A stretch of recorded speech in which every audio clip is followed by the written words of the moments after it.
All right, welcome everyone to the City Council meeting. I would like to call this meeting to order and state that all council members are present via teleconferencing. Before we get started, I just wanted to take a moment to honor the passing of Supervisor Adam Hill. And just note that, you know, politics is a brutal and very difficult business, and most people have no idea of the extreme stress and anxiety that comes with these roles. And so I was really saddened to learn of Supervisor Hill's passing, and this job is difficult for anyone to grapple with. And if someone's struggling with depression on top of that, I can only imagine. So thought we would start by taking a moment of silence in honor of Supervisor Hill.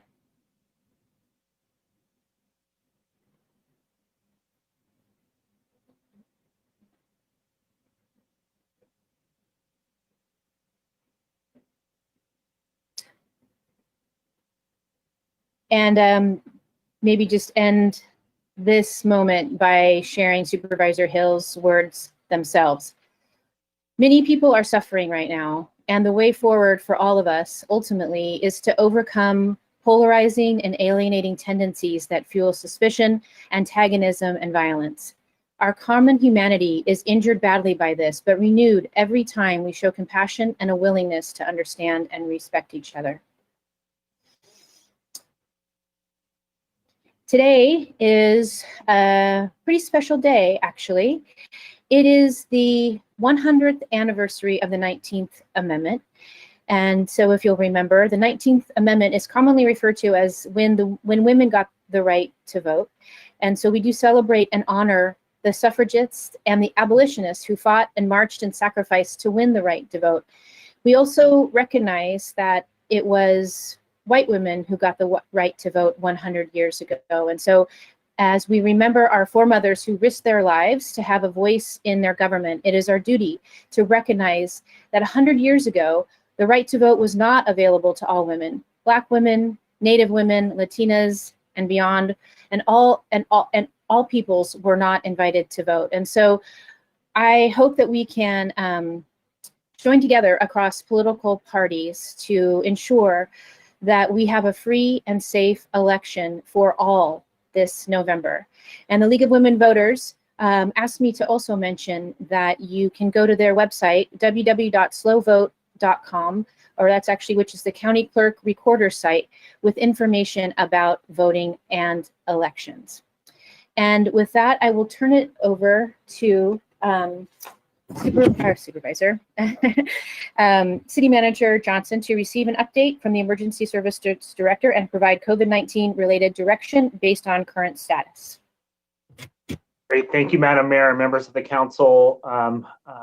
Here tonight, I'm going to provide an update on a variety of emergencies that we're working on, just to underscore, I think, all of the impact that and the relationship that a lot of things that are happening in the world, in our state, in our county, and in our city, and how they've collided in a way that are really starting to impact your city and the organization that you've asked me to manage. Tonight, we move to the next slide. The recommendation is fairly straightforward, and that's to receive this update, and then second, to adopt a resolution affirming actions of the Emergency Services Director, primarily related to the allowances for a safe parking program. And I'll get into some of those details. Next slide, please. And so tonight, I want to just remind both the council and the public of the range of emergencies that your staff is grappling with tonight. We have COVID-19, we have which is a health emergency. And if you saw the updated information today through the county's website, you'll see some sobering information. There's some information that's provided on the ethnic distribution of how COVID is impacting certain segments of our community. It provides occupational data and information that shows that it is in fact impacting our first responders. And overall, it shows the rates of infection in the city of San Luis Obispo, and I'll talk about that a little bit more. The parallel impacts to the city, of course, are that there is an economic and financial impact, and we have a resiliency and recovery meta city goal. And so we are currently crunching the books for the last fiscal year to see how effective our fiscal health contingency plan and the measures that were put in place, whether it was a hiring freeze, traveling chills, just cutting back services and purchases unless they were essential, and what impact that had to balance our budget for the last fiscal year. We're also closely monitoring all of the impacts related to the economy for the current fiscal year. And if you recall, we'll be coming back to the City Council in October for what we're calling the October revise. I have confidence in our team. I have confidence in our staff that they're doing an amazing job making sure that we're investing our funding in the right way and an impact that maintains essential services and at the same time continues to stimulate the local economy. We're also seeing social impacts. The council knows about all of the measures that your staff has taken, primarily to make sure that we're supporting the mental and well-being of our community, whether it's providing childcare services, opening up our parks to fitness and recreation programs. We understand that mental and physical health is really a way that we're going to get through this together as a community. The second area is that you heard from the governor yesterday declaring that the California Independent Systems Operator, Cal ISO, had declared a stage 2 emergency. And so today I was on a phone call with the Office of Emergency Services along with Cal ISO, walking through what the potential impacts are to our state, our county, and our region. You know, there's a few factors that are going on here. We're currently in the transition from a primarily fossil fuel-based energy system to one that's more renewable. On top of that, we have unprecedented heat wave that's happening, that's infecting the entire West Coast. We haven't seen something like this, where the power demands are all the way from the Pacific Northwest all the way down to California. And so traditionally, power that may have come from large hydro in the Pacific Northwest is being kept up there. Additionally, some of the weather patterns are affecting the transmission lines and inhibiting the ability for power to make it down to California. There has been great cooperation by the state and communities who have done a great job flexing their power. You may have seen some of our own social media in the city that we've put out asking our residents to do their part to flex their power. Because today there was estimated that we were going to have anywhere from a 2,700 to 5,000 megawatt shortage throughout the state, which is pretty significant. And there are portions of the state right now and in our county that are experiencing rolling blackouts. On top of that, shortly after the call today, the California Office of Emergency Services indicated that the governor within 15 minutes was going to declare a wildfire state of emergency. That allowed for the governor to request resources from surrounding states. I'll give some more detail of some of those fires, and particularly the resources and assets in the city of San Luis Obispo that we have contributed to that. I talked about the independent system operator. What we've in the update is that we have seen record heat wave. Yesterday, Death Valley was the hottest place in the world. Oh, I'm getting an echo. All right, it seems that we've got that under control. What I understand in talking to PG&E is that as of right now, we're going to see one customer that will be affected within the city of San Luis Obispo at approximately 7 o'clock tonight. It's and I don't know what particular business or customer that is.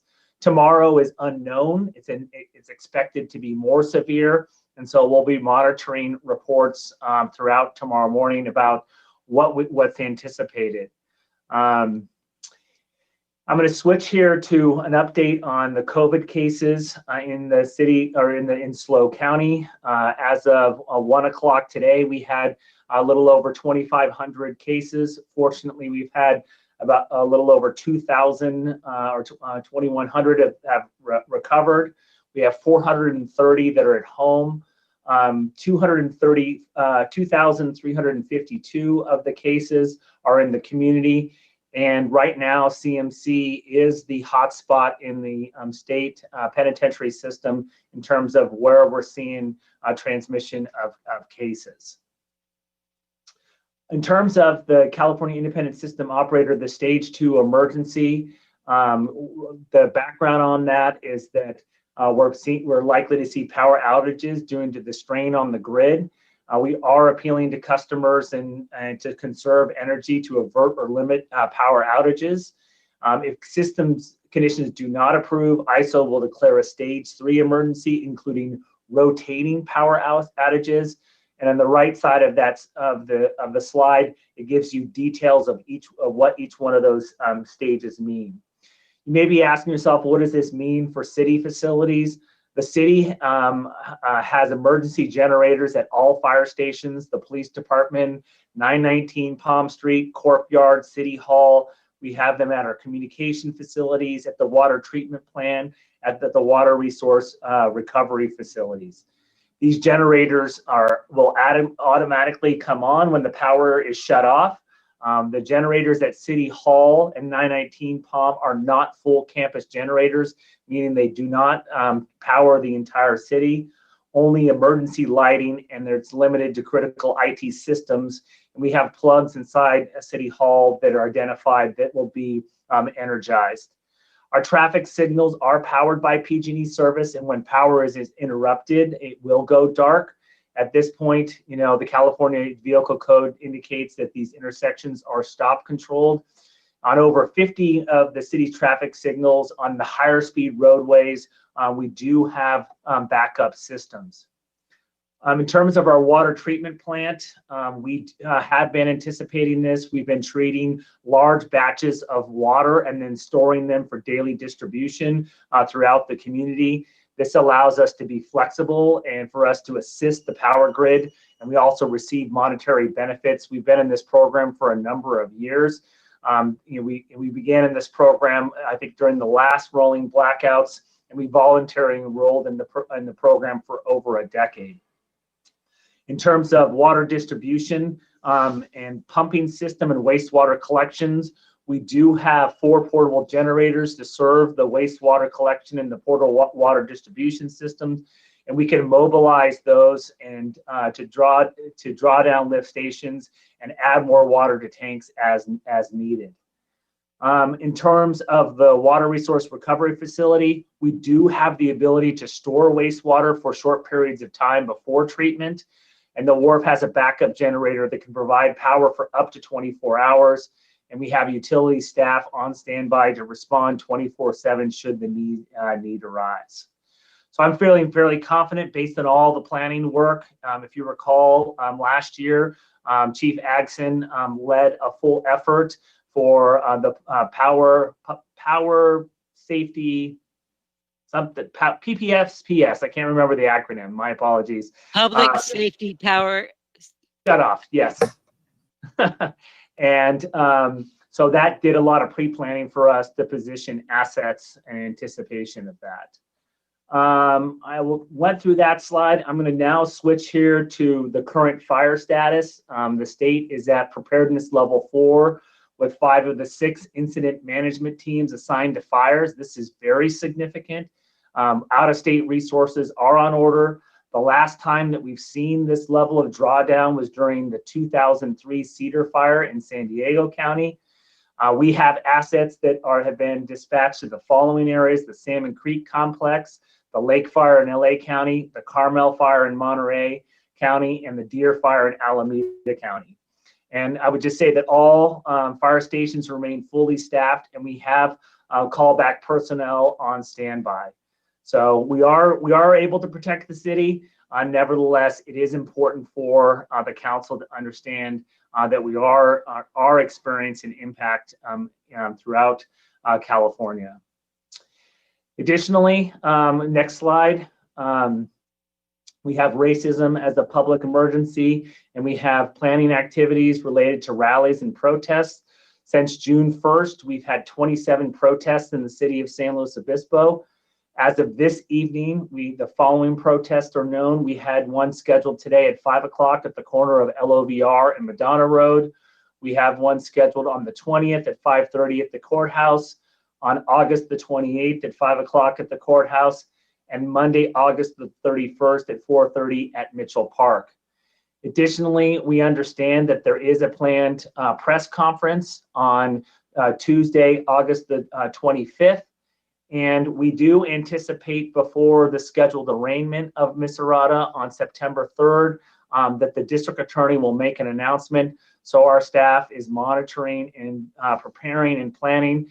And I've asked our police department to prepare another incident action plan specifically for us to be prepared for the events from Monday, the 24th of August, all the way through September 6th. So we have resources and assets available to protect protesters, protect people's First Amendment rights, and to make sure that we're protecting the city's public health and safety. With that, Madam Mayor and members of the council, the recommendation or the background is that the municipal code does provide for the emergency services director to proclaim a local emergency. Which I did specifically around the provision of expanding the safe parking program. If you recall, back on July 21st, the City Council allocated $30,000 of CARES Act funding specifically to expand the program at 40 Prado. Additionally, we wanted to expand the program to other locations throughout the city. We've been looking at city parking lots and have been talking with CAPSLO specifically about expanding safe parking for individuals who either are program resistant or who are not necessarily in need of counseling, but in fact may have been using friends' driveways or were showering at gyms, etc., and don't necessarily need any sort of specific case management, but just need a safe place to sleep. And so we're in the process of doing that right now, and we hope that based upon the proclamation that went forward, that we'll have volunteers and other sites that we can activate here in the near future.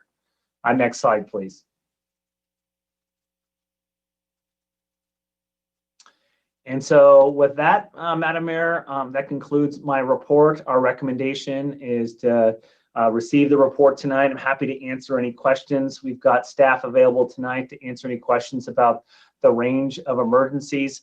I will just think it's abundantly clear that your staff is being challenged at every single front, whether it's the financial emergency, whether it's fires, whether it's planning on and responding to potential power outages, to our work on diversity, equity, inclusion, to working with our community and our allied agencies on planning for either rallies, protests, or the planned arraignment. We have our hands full, and with that, I'm happy to answer any questions, and I'm hoping the council tonight will affirm the actions the emergency service director has outlined in the staff report. Thank you so much, Derek, for the report and for all of the work that you are doing and that you're leading in the city. Is staff getting any extra support with all of the stress that our team is under? Are there extra resources, or is HR checking in with them? What's that like within the city organization? That's a great question. You know, I had a exchange with Wade Horton today. I've asked that he have his mental health director reach out to Monica Irons, our HR director. We are working on a mental health plan and action plan. I had a conversation early today with HR Director Irons to talk about our actions and specifically what can we be doing from the top all the way down to make sure that we're looking out for the whole person and making sure that we're checking in on people's mental health. You know, I'll share with the council a story that in a conversation I had this weekend is that, you know, use the school example. I was speaking with a teacher, and a teacher expressed to me that, you know, for many of her students, the best part of their lives is going to school. You know, it is a way that they're able to socialize and learn and have new experiences and different experiences. And all of those avenues and outlets have been closed. And if you apply that to many of our employees who really relish and enjoy the service that they provide to the community, and not being able to do that in person, it creates, an environment for us which raises concerns. And so we're giving a lot of thought now that we've just hit our 5th month of the pandemic, to make sure that we're looking out and reaching out specifically to our staff and making sure that they have the resources to make sure that we're taking care of them.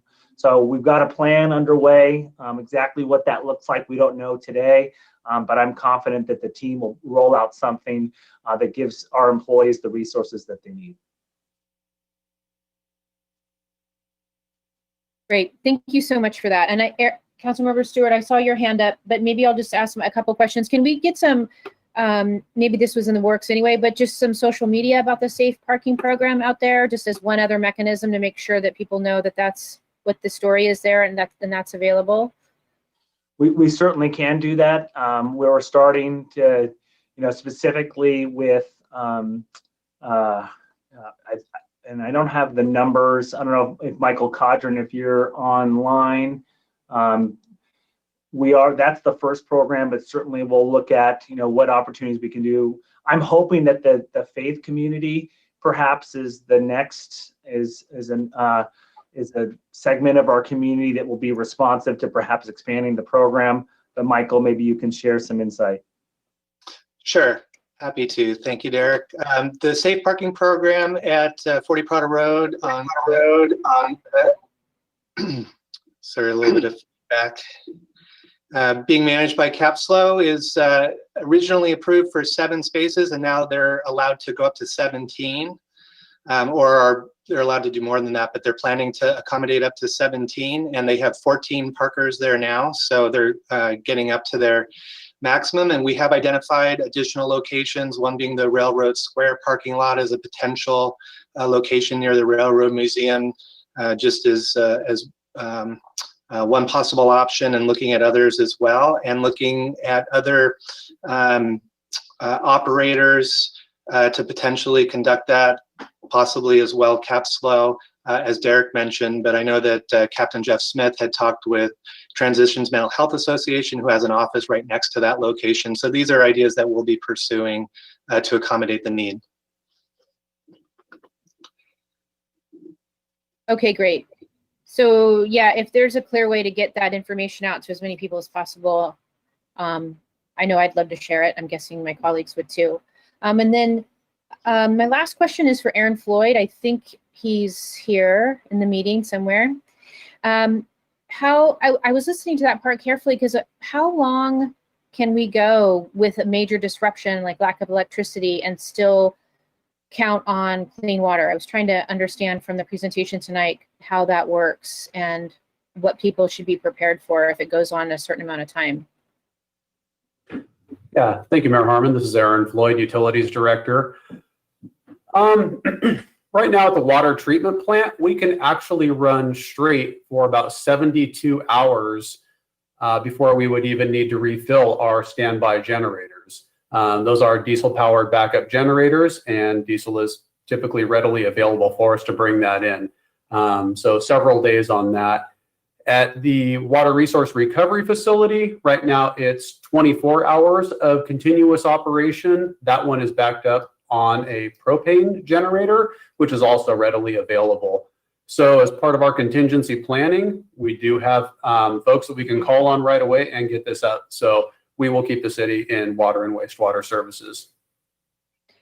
Okay, so am I understanding you correctly, though, that after those periods, so depending on which one you're talking about, a day to a day and a half or 2 days, then if we can't get energy, then what happens? At the water treatment plant, and I would probably step back and say that I would anticipate, and I am banking on the fact that we will be able to get backup power or backup fuel for those backup generators. So I think the 72 hours at the water treatment plant, we look there first because providing fresh drinking water is the most important right there. As we batch treat that, we would, if we actually went the full 72 hours with none at all, yeah, we would be having to go back and get more diesel. A simple call to a local fuel provider would be able to provide that for us at the water treatment plant. And again, at the wharf, we would have to call in a propane delivery and we would bring those back online. Okay, thank you so much. Yeah, thank you for the question. Councilmember Stewart? Thanks. Always the mute delay, right?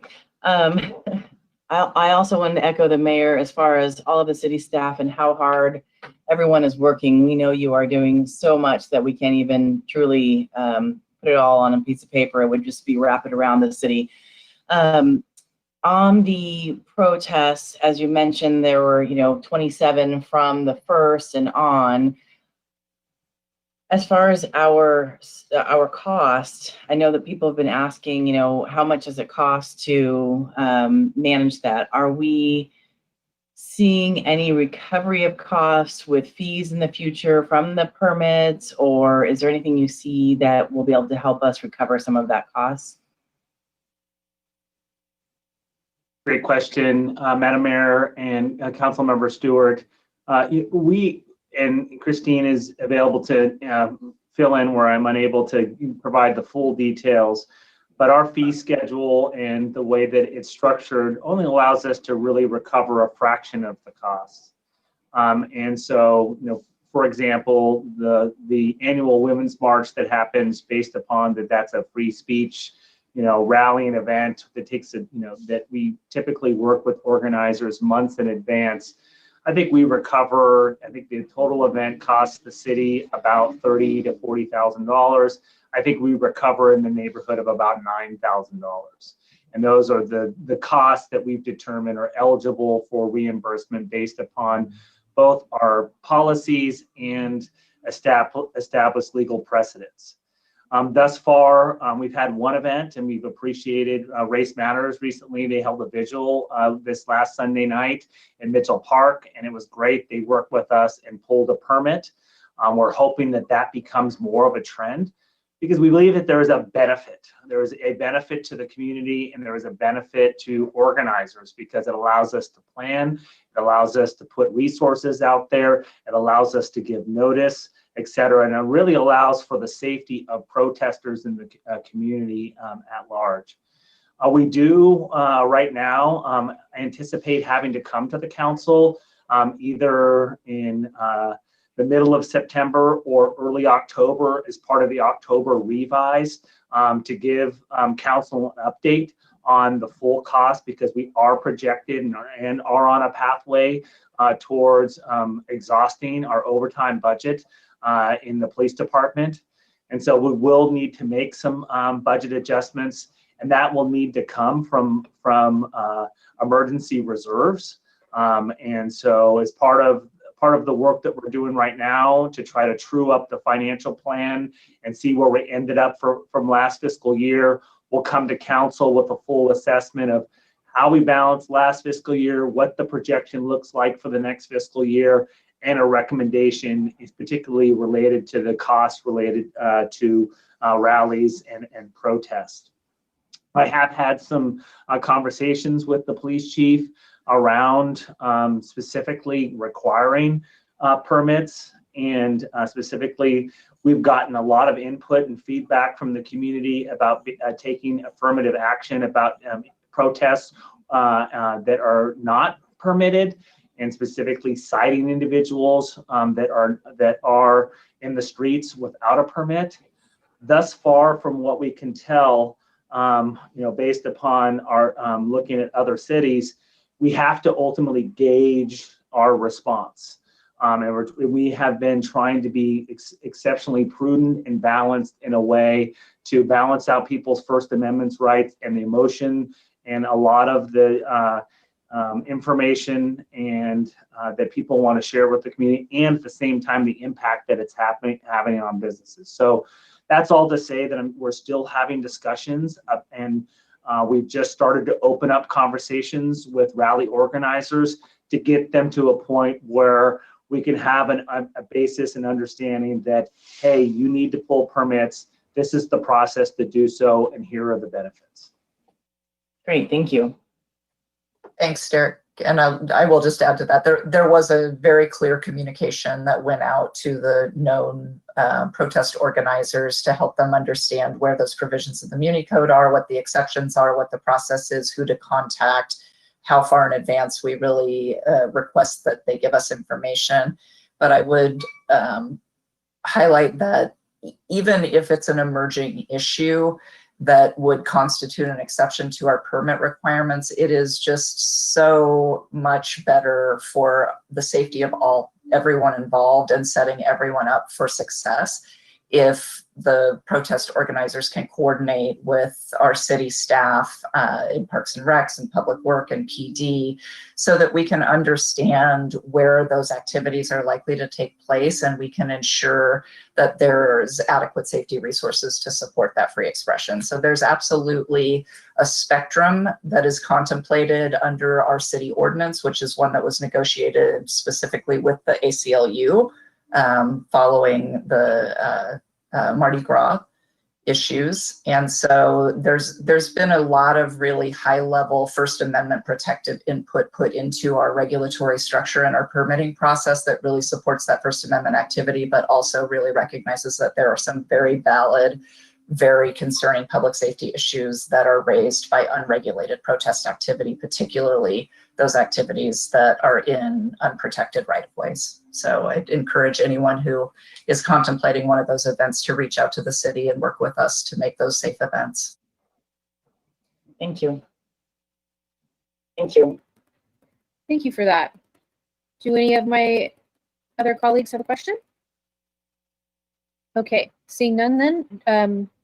Teresa, do we have any public comment? Yes, we do. We have one, and it's Eric Viam. Okay, I've unmuted your microphone. Great, can you hear me?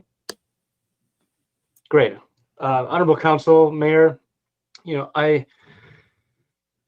first of all, my response in listening to Derek's presentation was just wow, right? Our city and our state and world are just going through a lot right now.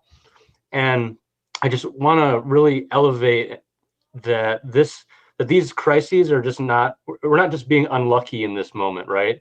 Like, these crises are not independent of each other, and they're actually highly interrelated, and that we should really look at ourselves in this moment and what it's like to be staff and to be leaders and to be experiencing the impacts as community members, because this is the normal of the climate future that is before us, with elevated temperatures, with wildfires all around us, with economic instability, with social unrest. The people who are affected the most are those with the least among us, and those that have historically and are currently marginalized by our oppressive system. And so I just want to kind of presence that in this emergency services update, that this is what we should expect on a more regular basis as a community and as a world, if we don't take dramatic action on climate and make sure that's done equitably and in a way that protects all of us. So thank you for taking my comments. Thank you so much for that. Is there another speaker? Not for this item. Okay, thank you. Councilmember Pease?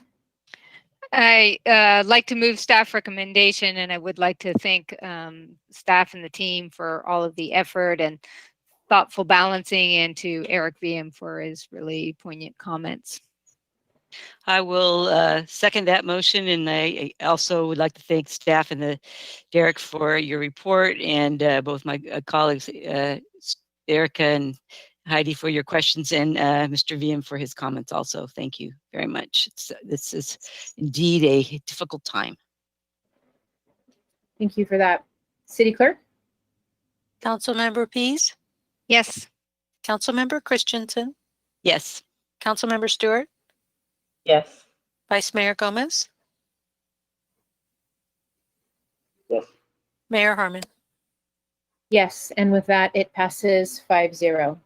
And now we will move on to an appointment for an advisory body for an unscheduled vacancy in one of our advisory bodies. And so would the city clerk please present the report?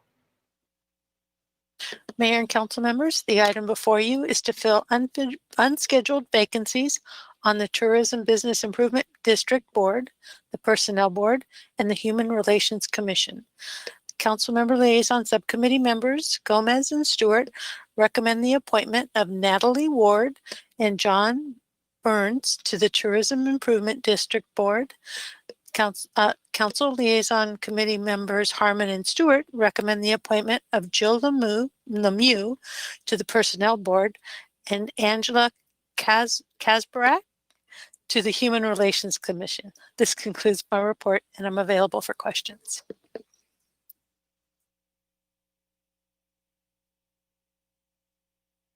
All right, thank you for that. I'm not seeing anybody raise their hand. Clerk, are there any public speakers? No, there are not. No, there are not. Okay, I'll then we go can take ahead a and- motion, but before I'll- we do I'll it, go ahead and, go ahead. I was I going just to go wanted to ahead. thank everybody for applying. I was going to go ahead. And we always have so much good input. And as we always say, we have more advisory bodies than any city in the world, we think. So it takes a lot of community members to step up and do that. So thank you so much. Councilmember Christian. Yes, I'll go ahead and move staff recommendation, and also I'll thank the liaisons for the efforts and doing the interviews. I know that it's a busy time for everybody, including us. I'll second that. And I did want to mention Jill and you. She's been on several of our committees, so I think great that we keep getting people that actually return. So it's nice to recognize them and thank them for their dedication. Thank you for that, Councilmember Gomez. I can hear you, but you sound muffly. I don't know. Is it just me? No, his sound is bad. Yeah. Quiet. I don't know. Get closer to your mic. I'm not sure. Just clerk. Councilmember Christensen, Yes. Vice Mayor Gomez, Yes. Councilmember Pease, Yes. Councilmember Stewart, Yes. Mayor Harmon. Yes, and that passes 5-0. So welcome to the city family. Okay, now we will move on to public comment. This is for items that are not on the agenda. Normally we'd have you fill out a speaker slip, but I'm sure that the city clerk has advised you as to how to connect. We ask that you keep your comments to 3 minutes or less. If you're here in a officially lobbying capacity, it is legally incumbent upon you to disclose that. We ask if you can please share your name and your city of residence, and we encourage you to talk about policies and not people. All right, with that, City Clerk, are there any speakers? Chris Rodenbush. Hi, yes, good evening. Greetings from the We Are the Care Initiative. My name is Chris Rodenbush, and I'm a resident of San Luis Obispo.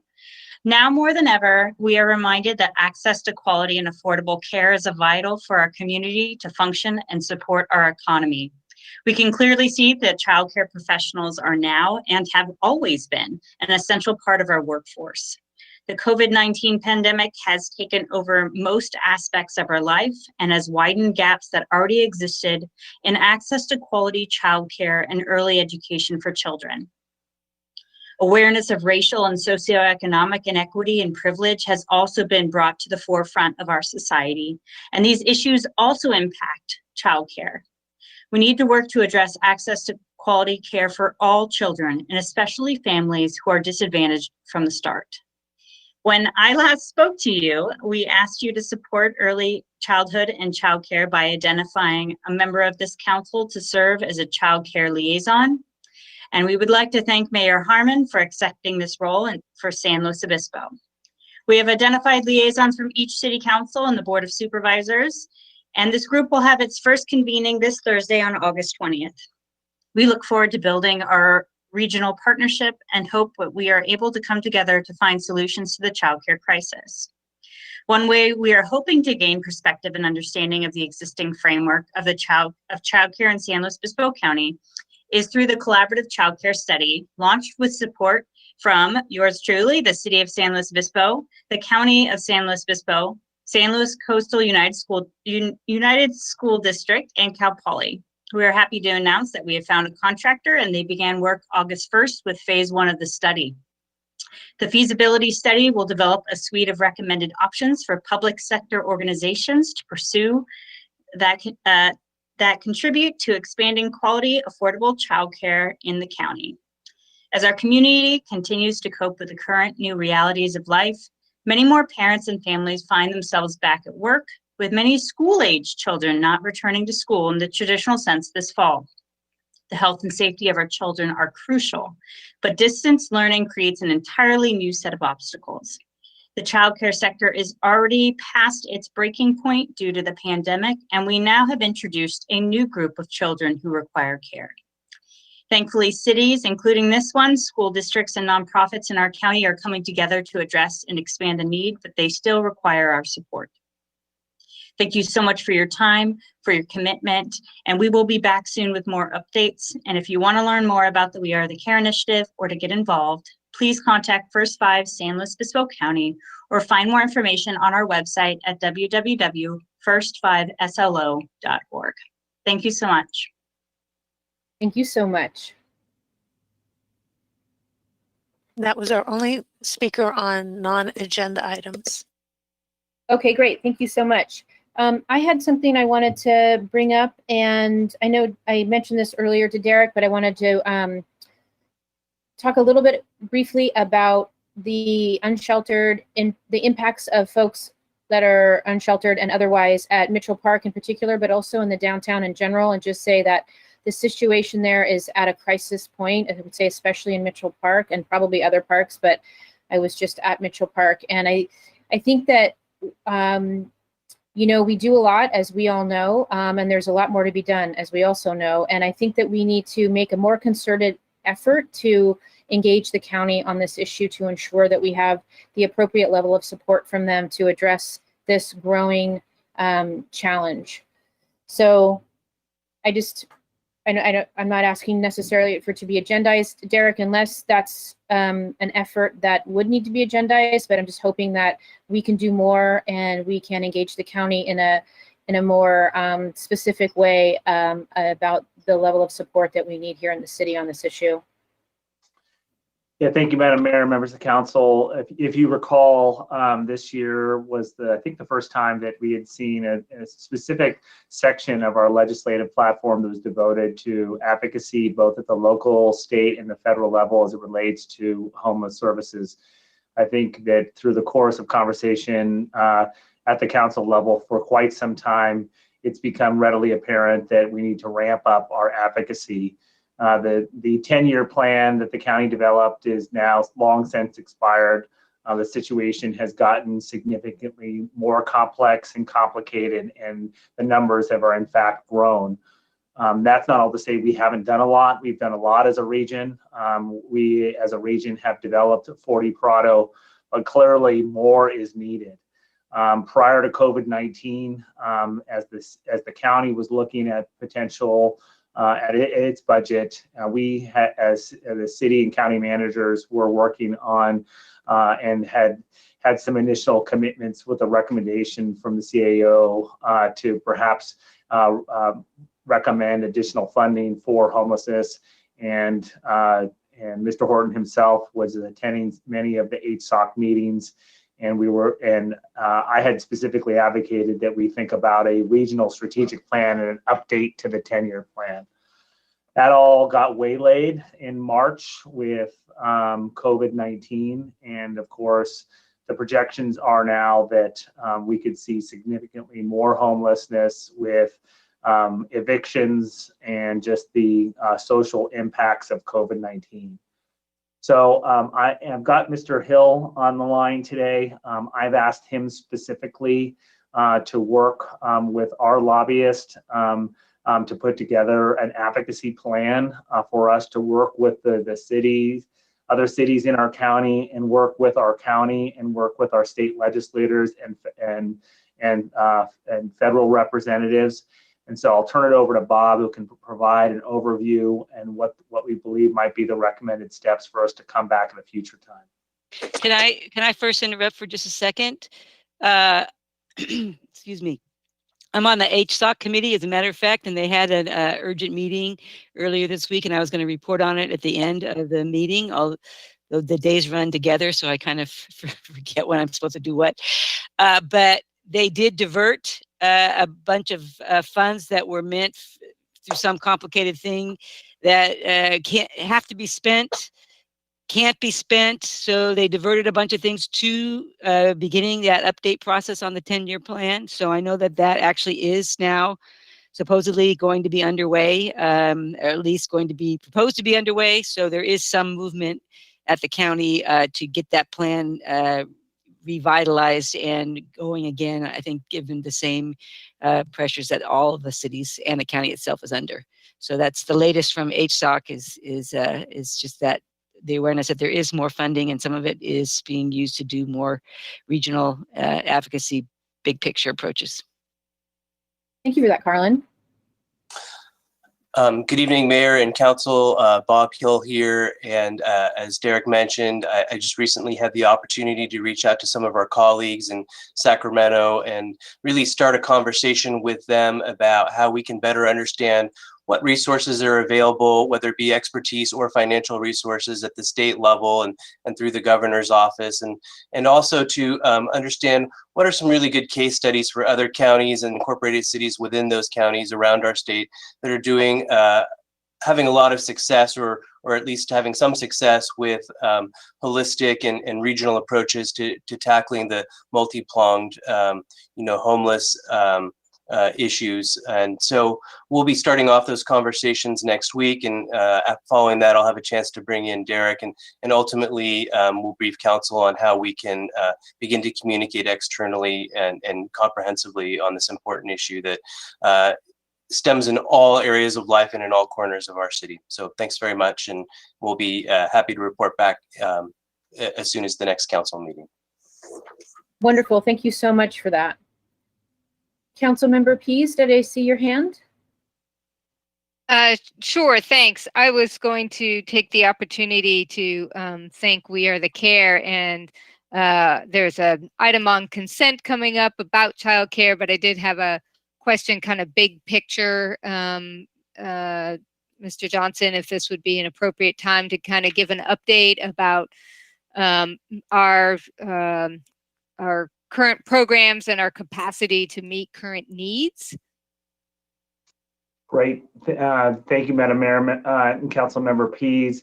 If I could ask Mr. Avakian or Ms. Stanwyck, I believe both of them are here. Let me just toggle through. I know that Ms. Stanwyck is here.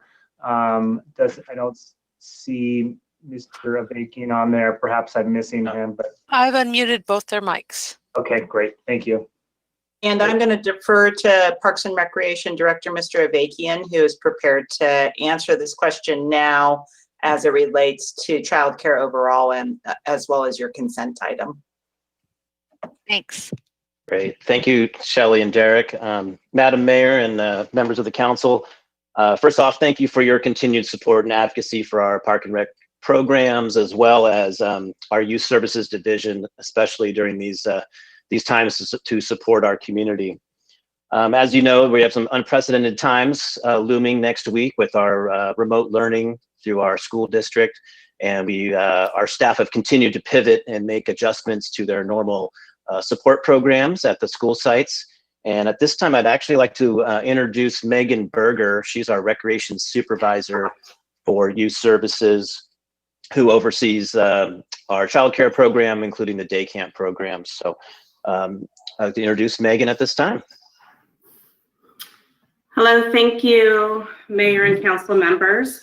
We are preparing to open our school year program. We're calling it the SPARK program. Stands for San Luis Parks and Rec Kids. It's a full day program, and we've been working closely with the school district, who right now is also in negotiations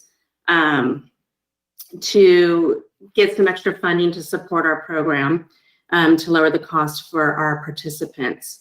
We'll be running a full day program at 3 school sites. We anticipate having 9 rooms of children to start. Currently, we have 85 kids who've registered. We've reached out to 110 children who actually families turned down the program for other reasons. And we have about another 50 kids who are waiting to find out if they'll take spots. And we do anticipate filling our program hopefully by the end of this week, if not early next week. Are there specific questions I can answer for you that I haven't covered? So thank you so much for that. So just so I'm getting the numbers correct. So we have 85 registered, and we have how many total spots available for full-time? Sure. Right now we have 136 spots, and originally they were going to be full-time positions. But again, as we've talked about this pivoting and turning, lots of families have come back and said they did not want full-time care. In fact, they preferred half-day care. So we, just as of yesterday afternoon, opened up afternoon spots to fill those rooms that still had vacancies. And that's our next plug, is to fill those up with the afternoon families, and hoping that by opening those up, the rooms will be full. Terrific. So it sounds like we're kind of able to, along with a lot of other organizations, to be able to accommodate those families that are looking for physical places for their kids to go, either part-time, half day or full days or whatever, and maybe even still have some surge capacity if there continues to be more demand. Is that a fair characterization at this point?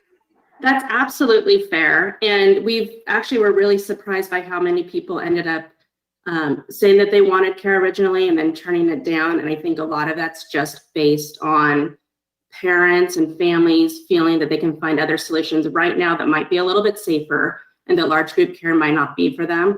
But that's only opening up more spots, like you're saying, for the other folks who maybe didn't realize that they want it. And once school starts, they're going to realize, actually, this is where we want our children. And then we'll have those spots available to them. And we're prepared to surge up to 4 rooms at 3 school sites if the demand needs. Terrific. And I know that just so appreciative of the thoroughness of the program in terms of safety measures, that you were able to operate the summer program with such great success. And so I'm really glad for all the opportunity that is here for the fall for our families. Thanks.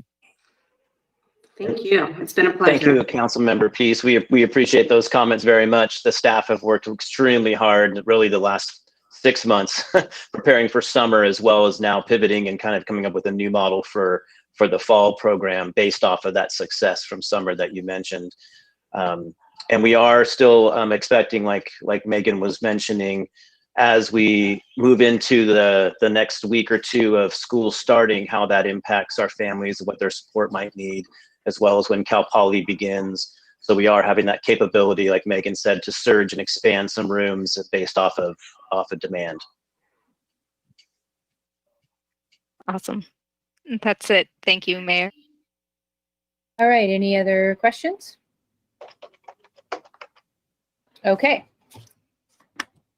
Then we will move on to the consent agenda. This is for items deemed to be non-controversial. And I'm thinking that we do have potentially some speakers on item number 4. I was going to pull 13 just to get a childcare update, but thank you to Andy for taking care of that. So City Clerk, I assume we have some speakers for item number 4? Or We have one. One? Okay. Yes. Do you have any other public comment on consent? No, just that item 4.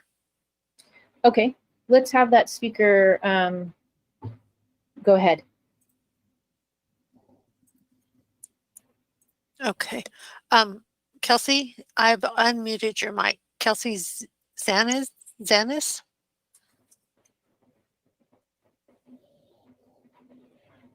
Hi, can you hear me? Yes, we can. Perfect. Thank you so much, and thank you to all the council members and Mayor Heidi Harmon for being here today. I really appreciate it. I just have a brief comment on on agenda number 4. So as a constituent committed to building an equitable and sustainable city, I just wanted to voice my support for Mayor Heidi Harmon and the City Council in divesting the city of San Luis Obispo from weapons manufacturers. And I deeply hope that you all vote yes on this matter, because although our city has already shown such great leadership on addressing climate change by divesting from fossil fuels, we also must recognize that the military is a major contributor to climate change, because warfare is an extremely carbon-intensive aspect of the U.S. militarized economy. So because the Pentagon is the world's biggest polluter, we believe that divesting from weapons manufacturers would be an important next step in addressing not only endless war, but also climate change. And so that being said, thank you all so much. You have a great amount of community support on this matter, and I'm very excited. So thank you all. That's it. Thank you so much. I'm really grateful for this item as well. I was grateful for the unanimous vote in the committee itself. And Derek, I wanted to clarify. Excuse me, Mayor Harmon, we did get one more person sign up for public comment. Ryan Gelston? Great. Okay, go ahead. I'm just calling in to voice support for agenda item number 4. I think it's important that as a city, we go and divest from weapons manufacturers, because they're not things that we should be spending time investing in. Thank you. Thank you so much. Okay, that's it now. Thank you. Thank you, Teresa.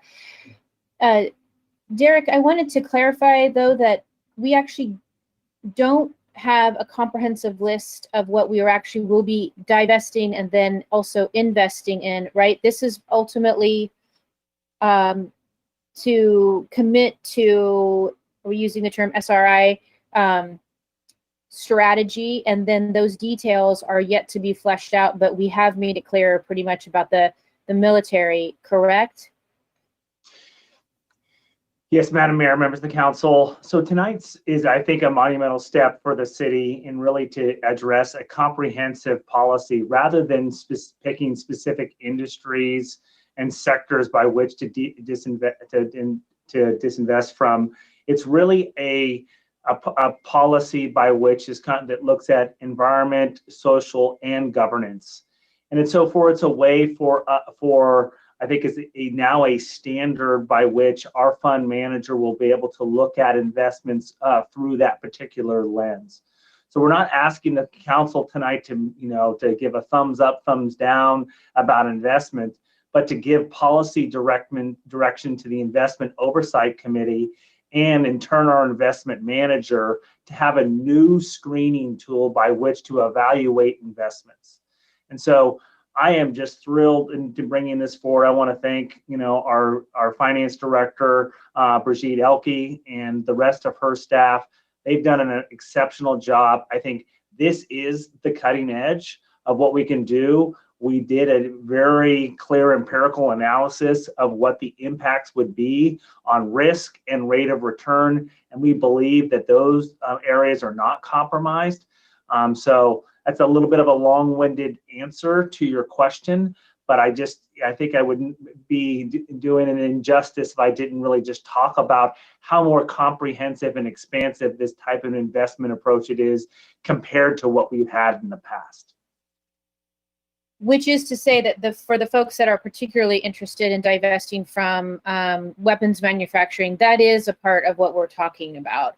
But we're talking about something that's even more expansive. And the approach that we're taking is really to, instead of sort of nickel and diming it over the years as we have more concerns about various sectors, to have now enacted a more comprehensive socially responsible approach in general going forward, including weapons manufacturing. Okay, great. With no other speakers, and I'm not seeing any hands from my colleagues, would someone like to make a motion? I'll move consent. Thank you. I'll second. Erica. Okay, City Clerk? Councilmember Christensen? Yes, and thanks to the staff for all the incredible work embodied in all of these consent items. I really appreciate it. Councilmember Stewart? Yes, and I also want to especially say thank you so much for looking at the new way to invest funds, and the multi-space pay stations, being able to continue to balance out when we'll have parking funds versus not, and just to make it smoother and easier for everybody. And thank you so much for all the hard work on the childcare. Thank you. Councilmember Pease? Yes. Vice Mayor Gomez? Yes. Mayor Harmon? Yes, and with that, it passes 5-0. And I also would just like to give City Manager Johnson a major shout out for the socially responsible investing piece. He was a big champion, and I very much appreciate that. So we have a great team. We have a lot to be proud of on that one. So thank you so much. That's huge, actually.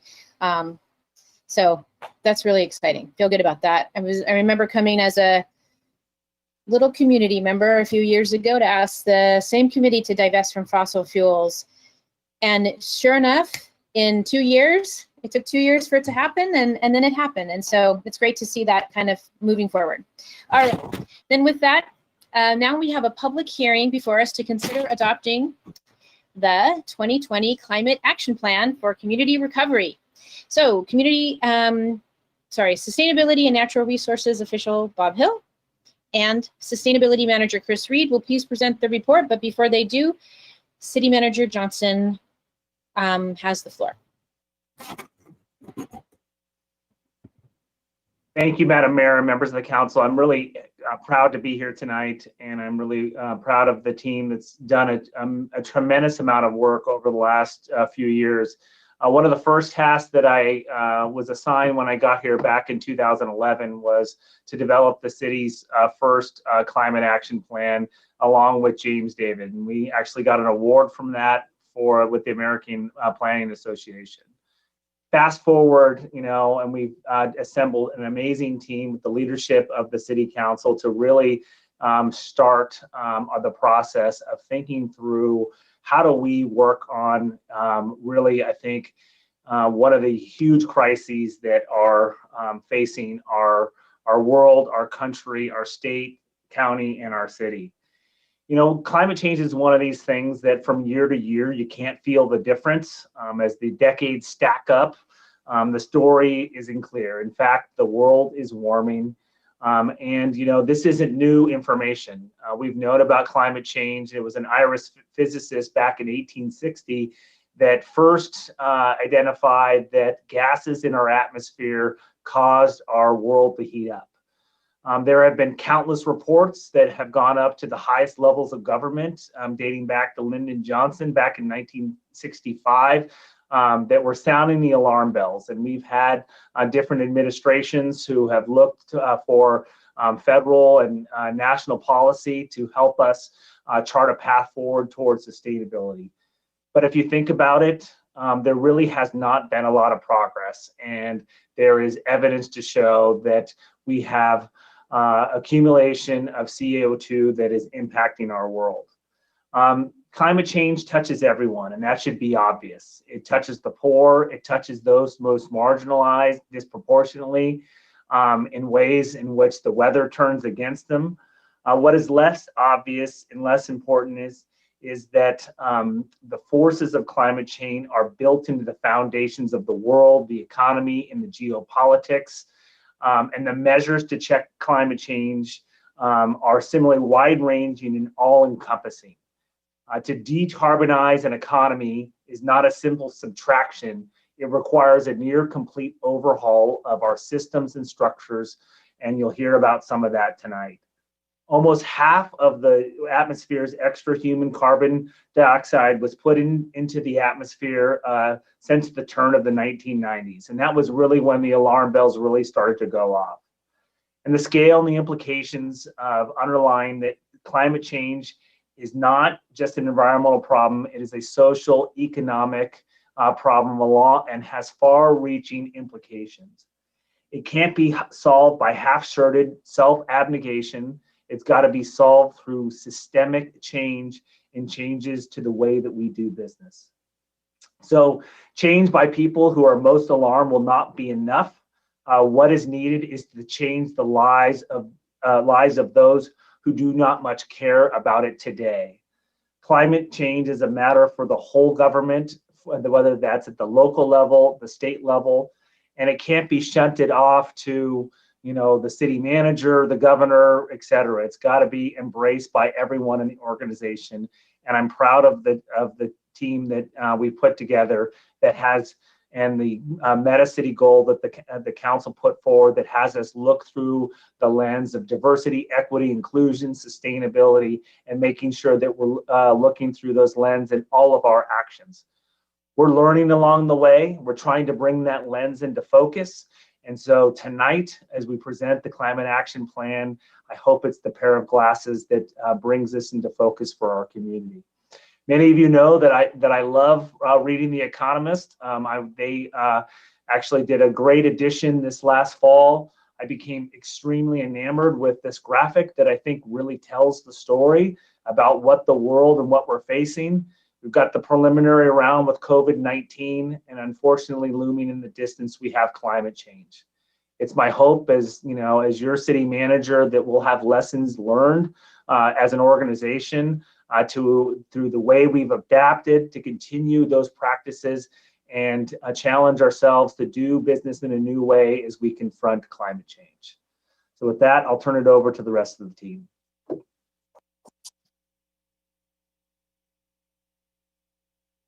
Thank you very much, Derek, for your profound and very thorough introductory comments. And good evening, Mayor and Council. I'm Bob Hill, and it continues to be our honor and pleasure to serve our community from the Office of Sustainability here in City Hall.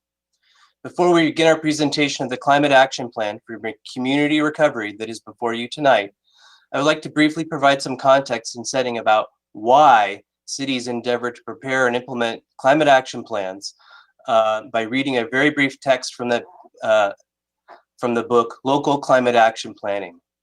Both Sustainability Manager Chris Reed and I have the privilege of considering the authors of this book as friends, professional colleagues, and mentors. And so I offer it in part for the context and setting and in part as in tribute. From the preface of Local Climate Action Planning, I quote, "In response to increasing evidence that climate change is occurring and has the potential to negatively impact human civilization, climate action plans are becoming a primary comprehensive policy mechanism for the reduction of greenhouse gas emissions and for management of risks posed by climate change. Climate action planning is an opportunity for communities to control their destinies in the face of global change, to achieve energy security, to sustainably develop their economies, and to assure a high quality of life. Communities can seize this opportunity by building on existing planning and partnerships, by being creative and innovative, and by committing to working together for a better tomorrow for themselves and the next generations," end quote. Indeed, with these contexts and these goals in mind, the City of San Luis Obispo is proud to present this Climate Action Plan for Community Recovery. Our community has a long tradition of environmental stewardship that continues today, with overwhelming support for issues like protecting, maintaining open space, and achieving ambitious climate action plan. This climate action plan continues that tradition by setting the community on a trajectory to achieving one of the most ambitious climate targets in the nation, carbon neutrality by 2035. This climate action plan was developed with input from over 1,000 community members, a multitude of stakeholders, years of research, and technical cutting-edge research and work. Respectfully, should the City Council choose to adopt this plan tonight, it will then be time to turn our attention to undertaking the very hard and difficult task of implementing this ambitious climate action plan. And indeed, as you will hear tonight, we have been waiting to take action. Indeed, we've already begun. At the city, we will need to innovate and learn in ways that will push us beyond what we had thought previously possible. With that, I'd like to hand the presentation to my staff colleague, Mr. Chris Reed, to guide us through the Climate Action Plan for Community Recovery. But before I do, I would like to thank Mr. Reed for his incredible and tireless efforts in assembling this plan. He is a recognized expert in this field and has been invited to work on advancing the state of climate action before colleagues at the regional, state, and even international level after his invitation to travel to Helsinki, Finland this last year to work in collaboration with the world's very best in this field. We are truly fortunate to have Mr. Reed among our staff. I would also be remiss if I did not take a moment to thank and appreciate our Civic Spark Fellows, Shannon Pressler and Marina Mendes, who were invaluable in their contributions to this plan over the course of this last year. And lastly, this has been a truly team-based effort with many of our colleagues, too many to list here now, from throughout the entire city organization across all of our departments who've worked tirelessly together with us through this journey. And in addition, we've enjoyed outstanding technical support from the firms PlaceWorks, Ramey & Associates, and Rincon Consultants, whose staff Eric Feldman and Kelsey Bennett are also with us tonight.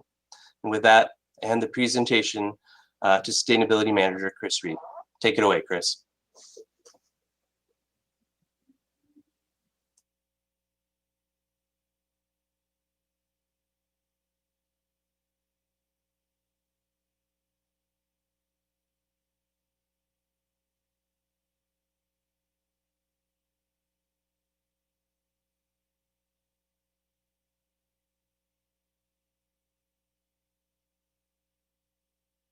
Sounds like you know this, Chris, but we can't hear you. Great, thank you. Thank you, Mr. Hill and Mayor Harmon and Council. Good evening. I'm Chris Reed, your Sustainability Manager. We will start tonight's presentation with staff's recommendation, which is to adopt the resolution that adopts the initial study and negative declaration and approves the Climate Action Plan for Community Recovery, including CEQA greenhouse gas emissions thresholds and guidance. We'll begin the presentation with a brief background on why we are bringing the Climate Action Plan to Council this evening. We'll then move, we'll then move to a discussion about the Climate Action Plan process and content. We'll explain why this Climate Action Plan is considered qualified and what that means for development review. We'll briefly provide a summary of public review, comments and themes, and close with implementation and next steps. This is our third time before Council to discuss this item, so we'll keep much of the previously presented information at a high level, but it is worth noting and amplifying what Mr. Johnson and Mr. Hill have already noted tonight that although other crises have emerged in 2020, the climate crisis persists and continues to worsen. Fortunately, we live in a state that leads the world with ambitious climate legislation and programs. Our community sits in the statewide regulatory and policy framework that includes legislation with an ambitious 2030 greenhouse gas emissions reduction target and a statewide goal of carbon neutrality by 2045. Our community has also regularly identified climate change and climate action as an important local issue. This is evidenced by the substantial actions supported by the community and council and completed to date, including a cutting-edge first-generation climate action plan in 2012, and inclusion of climate action as a major city goal in the 2017-19 and 2019-21 financial plans. At the initial stage of this Climate Action Plan update development, staff came before Council in September of 2018 to receive direction on Council's preferred reduction target. At that time, Council gave unanimous direction to identify a path to carbon neutrality by 2035. After a year plus of work and plan development, staff returned to Council with the City Hall open house and study session to propose an approach to achieving that target focused on specific pillars and foundational actions. What was presented that evening is very similar to what ended up being in the final Climate Action Plan presented for adoption tonight. We'll take a quick sidebar here to note that although we have been focused heavily on planning, we're not solely focused on that, and in fact have had some substantial recent accomplishments based on actions. Our recent accomplishments include a mix of doing and planning, including joining Monterey Bay Community Power, amending our local building code to take advantage of clean power, conserving open space, installing electric vehicle chargers, retrofitting our water treatment plant to be more energy efficient, among many other things. We've also been incorporating sustainability into everything we do, So our recent purchase of 2 electric buses or our incorporation of climate change impacts into our water and wastewater element of the general plan aren't exceptional items, they're standard practice. And this is only a subset of the accomplishments, but really wanted to illustrate here that we're constantly engaged in this cycle of doing, learning, and planning. Throughout this climate action plan update process, we've established guiding principles. We've already presented these principles to council several times, so we'll really take this moment just to focus on 2 this evening, but of course all 5 of these were fundamental to the development of this plan. First, the climate crisis and social equity must be addressed together. In local governments throughout North America over the last several years, equity has been elevated as a primary focus and function of sustainability work. And as a result, we discuss equity in every part of our plan and are committed to continuing to learn through the city's Diversity, Equity, and Inclusion Task Force how we can continue to improve. Second, and this is a new one since December, is the item at the bottom here, that climate action is a path forward. We've always envisioned that the pillars in this plan and the foundational actions to support them could be used to drive progress in developing a green local economy that could support our economic development goals. And we've seen from small towns to large organizations like the European Union find that in light of COVID-19, focusing on a green economy transition is even more critical. Okay, so now that we've provided some background, we're going to provide a quick overview of what a climate action plan is. And like most plans, it's a document that lays out a strategy to achieve a goal, in this case, reducing greenhouse gas emissions. But climate action planning is also a process where we inventory emissions, establish a target, develop a plan of action, implement that plan, and then monitor and evaluate progress. When we get to the end there, we start all over again. For us, it's critical that every single step of that process is informed by community and stakeholder input and engagement. So we'll start there. Our public engagement process was at the very center of our planning effort. The last 2 years, we held dozens of events and activities, met in person and in stakeholder groups with dozens of businesses or organizations, and engaged over 1,000 community members.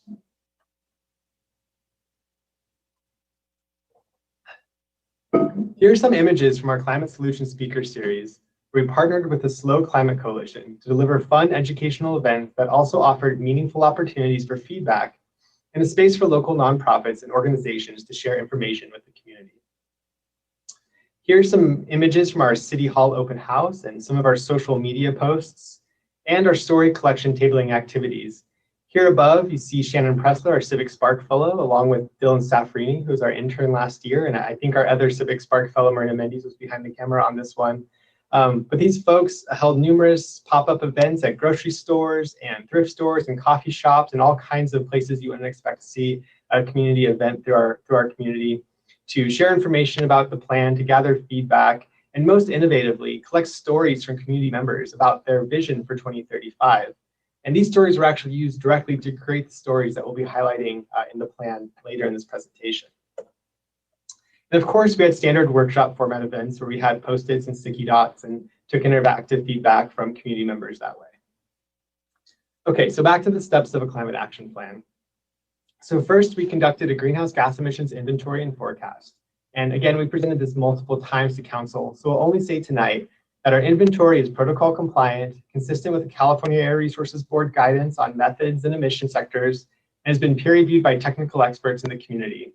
We have an inventory for 2005, 2016, and forecast for 2030 and 2035.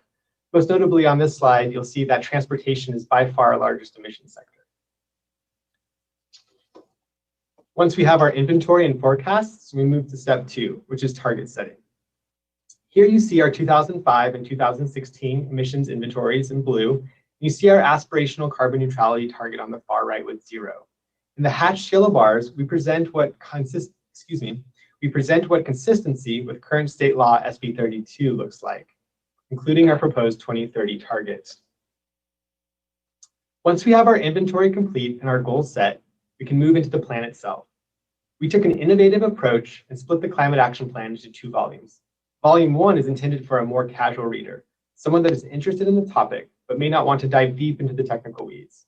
To that end, Volume 1 is a collection of short stories told from perspectives of 2035, from a San Luis Obispo that has moved past COVID and recovered from its impacts and has achieved its climate goal. The heart of Volume 1 are the story pages. There are 5 short stories, and on the screen here is one example. On the left is the short story, and in the story are a number of sentences that are highlighted in yellow, and these are really identified as things that were made possible by those foundational actions we committed to in this plan. Information about those foundational actions are on the right side of the page here, and are cross-referenced or linked back to more information about those actions in Volume 2. Across the 5 stories, all 27 foundational actions are referenced. Volume 2 looks much more like a traditional climate action plan with details about the inventory, about goal setting, about the strategic action plan, responsible parties, funding sources, all these things. As previously presented, based on research by the state of California, we organized our actions in our plan into 6 pillars, and each pillar includes a goal and a set of foundational actions. The plan has 27 foundational actions in total. Although we don't have time to read all of those here tonight, we're happy to take questions about them, of course. The 6 pillars are as follows. There's Lead by Example, which focuses on our government operations. Clean Energy Systems, which focuses on the grid-based energy that comes into our community or is procured for our community. Green Buildings, which focuses on energy use and related greenhouse gas emissions in buildings. Connected Community, which addresses the emissions coming from on-road vehicles, as well as from trips beginning or ending in our community. So this includes in-town trips and commuters. Circular Economy, which for now addresses organic waste, and Natural Solutions, which is focused on managing land and trees to increase our ability to store carbon in our soils. Each pillar and the actions therein have emissions reductions associated with them. Here we see that in 2035, we would expect nearly 400,000 metric tons of greenhouse gas emissions if there were no actions taken. However, because of state law and our existing participation in Monterey Bay Community Power, we see that that comes down to just under 250,000 metric tons. And then each blue bar here represents the estimated emissions reductions from each of the pillars in the plan. It's important to note, though, that while we expect to make substantial progress to our 2035 target and to meet our 2030 target, there will still be over 111,000 metric tons of carbon dioxide equivalent remaining in 2035. This remaining value represents some of the uncertainty we have moving forward. It underscores the potential and need for emerging technology, as well as increased support from California and the federal government, and increased direct action from community organizations and our community members. Steps 4 and 5 then of the Climate Action Plan process are implementing the plan and then monitoring and reporting progress on the plan. And the administrative actions in Chapter 4 provide for these steps. 2 of those actions that we especially wanted to point out here tonight are Action 1, which is a commitment to implementing the plan and all the actions therein through an equity lens, and to regularly update the plan concurrent with every financial plan, so that when a climate action plan is updated, it's clearly linked to how our city funds priorities. In addition to everything above, in California, a climate action plan can be considered qualified. A qualified greenhouse gas emissions reduction plan or climate action plan allows development that is required to do an initial study under CEQA to avoid costly greenhouse gas emissions analyses and comply with the simple administrative checklist, or to comply or be consistent with our proposed local greenhouse gas emissions thresholds. Our plan was prepared in accordance with the California Code of Regulations for what is required of a quote-unquote qualified plan, and this was in fact confirmed with a letter of support from our San Luis Obispo Air Pollution Control District. Through this streamlining benefit, we can provide certainty to the development community while also ensuring projects are consistent with the assumptions in the Climate Action Plan. As a recap, projects can illustrate consistency with a simple administrative checklist that shows the assumptions related to energy use, vehicle miles traveled, and greenway service, among some others, or by illustrating that the service population per capita emissions of the project don't exceed the local thresholds.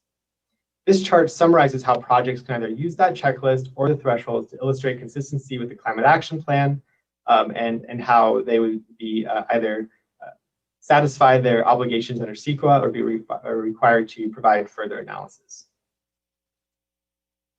The Climate Action Plan itself was also subject to environmental review under CEQA. An initial study was conducted, and we conclude that implementation of the plan and the local greenhouse gas emissions thresholds would not result in potentially significant impacts on the environment. The entirety of the plan described above was available for public review between June 22nd and July 22nd, and we received 43 responses via an open City Hall activity and via email. The majority of the comments were laudatory or had suggestions for topics to focus on in the future or were related to other planning efforts. However, there were a number of comments that were critical or supportive of changes that we were able to make in the plan. And so I wanted to highlight a couple of emerging comments and themes that came out of the public review period. First, there were several concerns that this might not be the right time to pursue climate work due to COVID-19, economic conditions, and the emerging equity issues. The climate plan that is before you tonight and throughout its entire conception has been focused on economic development and equity. While there's still more learning to be done to do this well, staff believes that implementing the climate action plan can bring outside resources to the community, that a focus on the economy of the future is important for recovery, that ensuring that the benefits of the plan are equitably distributed, the work can be part of a larger effort to address all these issues. Next, there were several questions and comments about why adaptation and resilience weren't included. And clearly with the update we heard earlier tonight, adaptation and resilience is a top of mind issue for all of us. Notably, we recently adopted our hazard mitigation plan, which includes a focus on climate adaptation. We also just recently kicked off an over $400,000 grant-funded project to assess community vulnerability to climate change and to update our safety elements so that our overarching and foundational policy document, our general plan, can also serve as a core resource for adaptation and resilience. This on top of all the other information that City Manager Johnson and others have provided tonight. So this brings us to our last slide, implementation and next steps. Should council move forward with staff's recommendation, it's important to note that this is just the beginning of our work. It represents several years and many hours of hard work, but it's also just getting to the starting line and really implementing the plan is where the work will be. So this is an important step, but a small step on a long journey. Second, we have already completed or made substantial progress on some of the actions in the plan and look to implement actions focused on our municipal operations, first, as well as developing a program to support community building retrofits. We should note that our work plan has changed a bit as a result of COVID-19, but we're still focused on these early foundational actions and believe we can complete the plan's work program as outlined.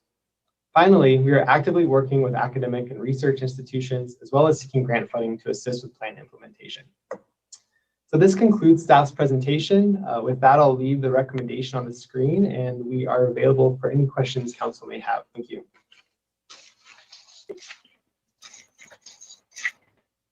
Thank you so much, Chris, and everyone that's been working so hard on this.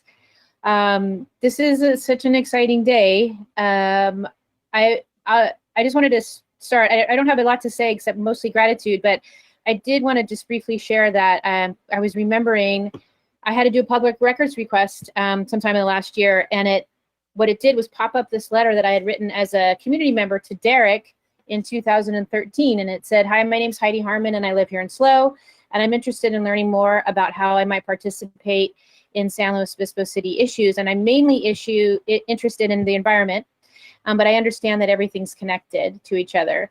I think you're in charge of the climate action plan, and I'm wondering if you have time to quickly meet regarding that." And so anyway, that was 7 years ago.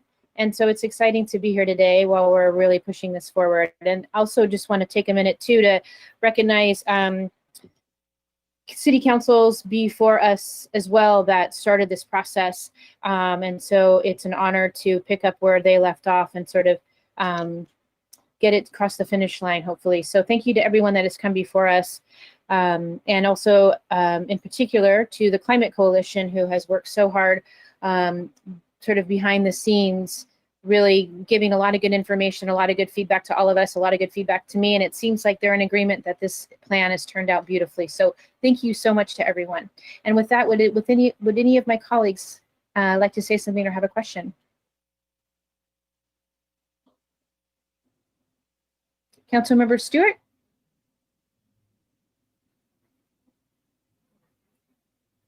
Councilmember Stewart, was that you raising your hand?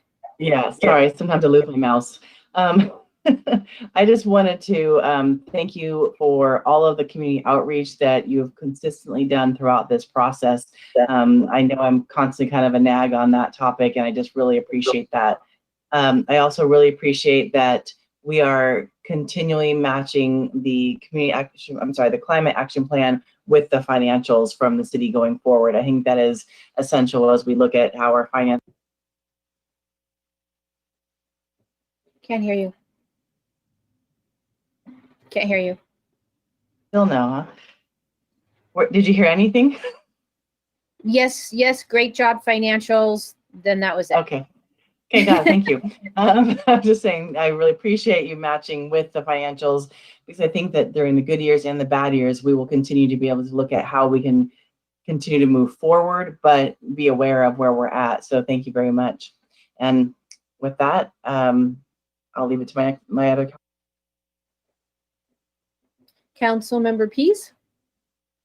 Thank you so much. And I had asked a question earlier during agenda review about the importance of the kind of emerging understanding of the impacts of embodied carbon, like in particular to construction and concrete and steel. And I appreciated staff response and kind of highlighting that this isn't everything, and there will be emerging. We can't just keep planning forever and stalling. That this is kind of a system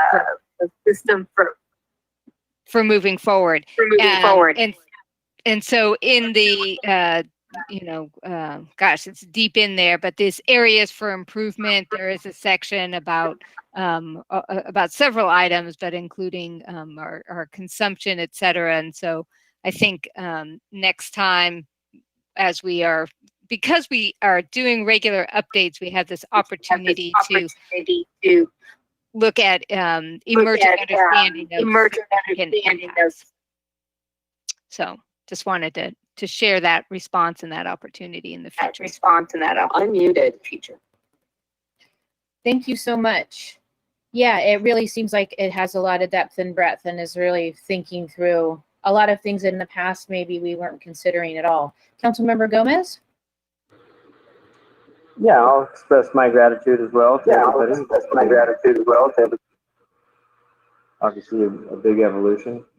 I think understanding that idea and kind of building upon Councilmember Pease's comments, that it is an evolutionary process and it really doesn't ever end. As you've noticed, we started this in 2012, and it will continue to be a growing and living document that has to address the new concerns that will come up over time. So I hope that all future councils understand that importance to something, not to just simply go, okay, we did it, and then check out. Same thing for the public. And a lot of this responsibility comes around our own consumption habits. And we have to address that both in the home and through businesses as well as the government. So this is one of many prongs. But thanks to everybody that's pushed for it, and it's awesome.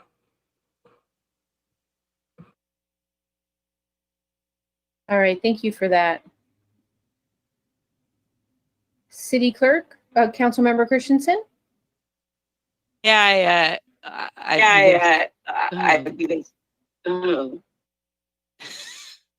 Is everybody muted?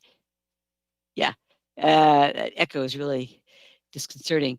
I just want to echo the compliments that we've gotten from our public and from the council just now. I was on the County Planning Commission when we basically wholesale adopted the city of San Luis Obispo's 2012 climate action plan. It's the county's 2000 action plan, except we took out some of the good stuff because it was a different climate there. So it's great to see this incredibly more sophisticated and really pinpointed document that really focuses on exactly what we want to get, which is less carbon in the atmosphere. As we've said many times, more bang for the buck. I noticed that a lot of the comments were about various programs that we still haven't developed yet in terms of trees or pedestrians. And my question is do we have a timeline for those kinds of things, or is that going to be more based on staff availability, COVID, pandemic, budget stuff? I mean, or do we actually know when we're going to be developing those various sections, important subsections to the plan? Thank you, Councilmember. So the Chapter 4 identifies a sort of estimated year for when the project will be, that foundational action will be initiated. And so, there are a number that are underway now. There's a number that will be kicking off in this current fiscal year. A number of items that have been deferred because of COVID. And then I think the idea is that as part of the 21 to 23 financial plan process, or whatever that ends up looking like, we have these items that we've committed to initiating over those 2 years. And so using that opportunity to identify what staff resources, budgetary resources exist and which actions are of the highest priority, and then budgeting and work planning that way. And what isn't able to be, initiated at that time, looking for grant resources, or as mentioned, working with Cal Poly or other research institutions to help initiate those. Great. Thank you, Chris. And if I may weigh in as well and state, I just, due to economic considerations resulting from COVID-19, we have had to reorder the delivery and loading order of some of the items that we originally contemplated in the climate action plan. And what we're doing really is attempting to front load implementation with those items that are responsive to economic recovery and resilience, that can help stimulate our economy, that can help put people back to work, that can help save people money on their energy bills or in other locations, as well as with the city organization as well through some of our leading by example items. And lastly, I just want to say I didn't realize my camera wasn't working earlier, so I was this mysterious voice with no face, but here I am now. So thanks and sorry about that. No problem there. Thank you. I really appreciate the detail. I have a lot of questions from people about when we saw in our public comment, people want us to implement. So I appreciated the list of things that we actually already have implemented and your explanation of where we're going next. The other thing I wanted to comment on, which I think is absolutely critical, and we've all talked about this, is how important public education is going to be, has been, and is going to be. We certainly all know that. And I think that the approach of the stories is really innovative and an excellent, hopefully it'll be an excellent educational tool. And I bet you guys win another award for this one. So good. It's just a great job. Really great job. And especially during it's we're living in a crisis. So the fact that you got a work program done that we were working on before is just fantastic. Really appreciate it. All right, thank you so much. City Clerk, do we have some speakers? Yes, we have one. Justin Bradshaw.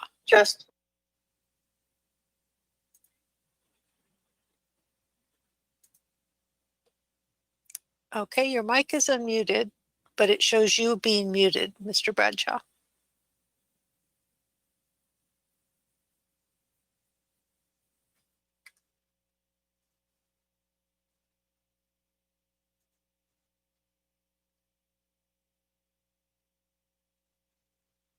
Mr. Bradshaw?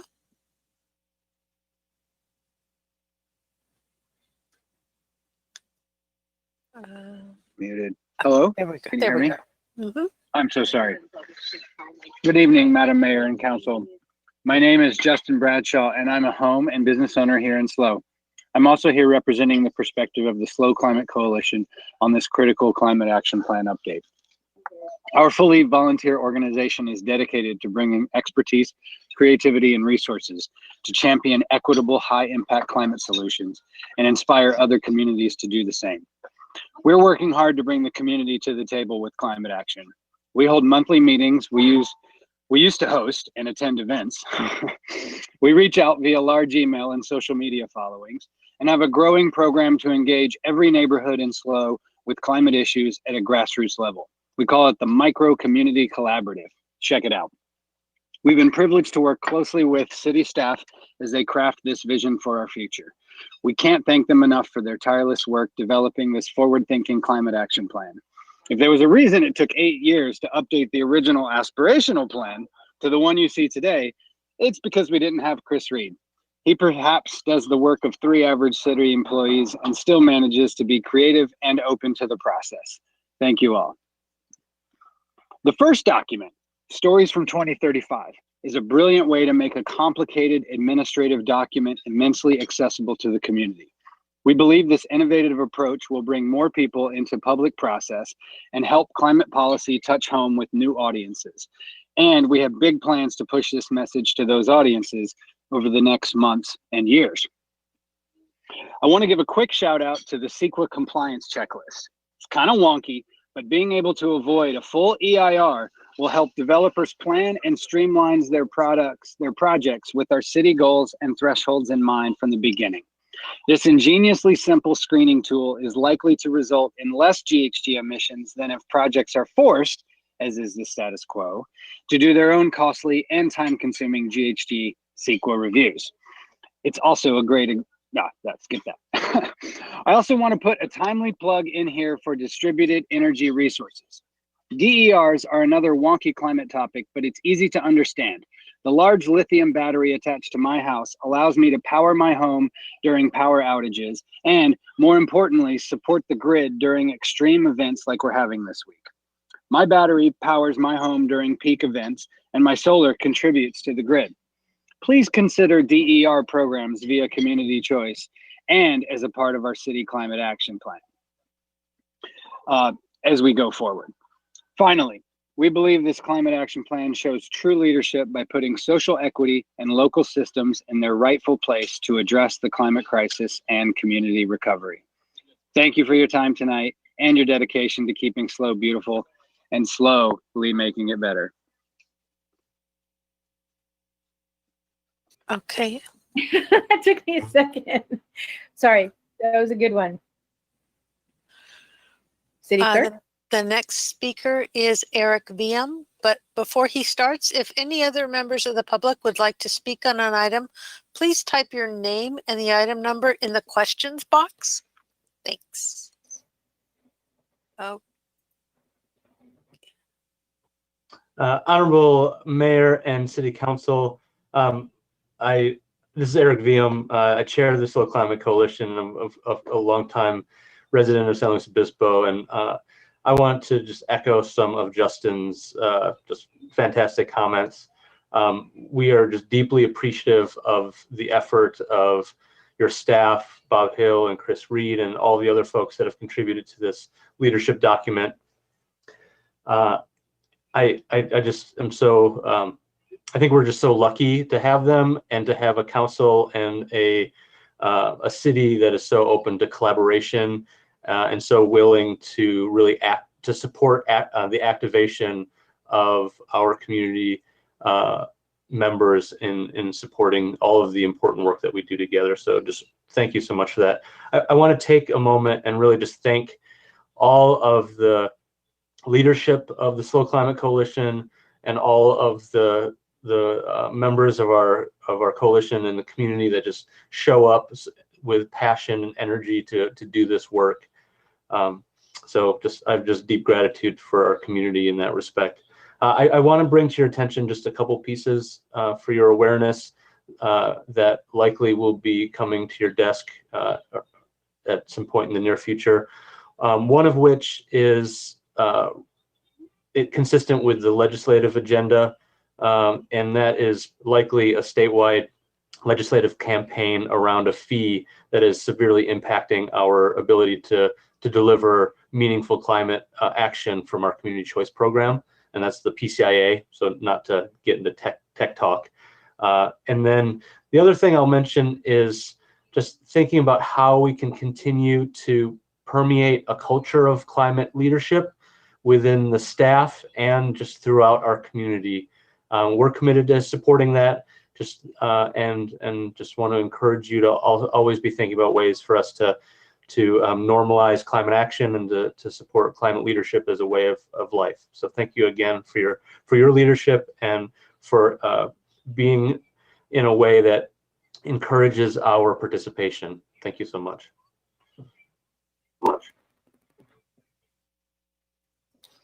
Thank you Janine so much. Rands. Thank you, Mr. Janine VM, Rands. for leading the Climate Coalition. Go ahead, Clerk.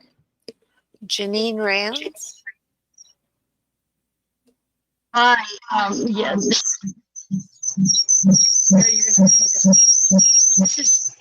is Janine Rands, and I want to just weigh in and thank our city council and mayor for being leaders on the climate action plan. Particularly for me, I'm passionate about the waste and the waste management and the plastic use in our county and community. We don't have to go to city council and convince you to do this. I understand that this week or this month, city council in Paso Robles is voting or talking about withdrawing from the IWMA, and we are working to see how more we can, stop this single-use waste and plastic throwaway to fill our landfills. But as I walk around our neighborhood on trash day, it grieves me that people that are highly educated still put their recycles in plastic bags in the blue bin. They put food waste in the gray bin. They put garden waste buckets in the green waste bins. It's just mind-boggling that we can't get it right. And I know it's not you. It's an IWMA education problem, but we are the city, so we need to see how we can collaborate with IWMA and get our city to our citizens rather to do the right thing. But I'm just grateful that we're doing this on this issue of zero waste, which I've sort of been pounding the pulpit.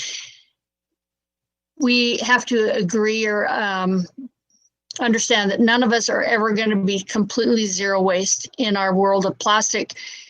But how can we minimize that? And so we know that we don't grow plastics, we buy plastics. And how can we each by our city stop using plastics and force the reusables instead of like handing out water bottles, and on COVID days that there's plastic water bottles available instead of some kind of reusable container. But I just want to applaud you for being leaders in this. So thank you.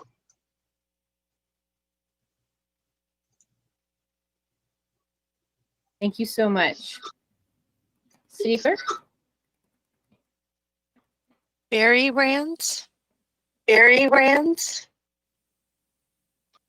Yes,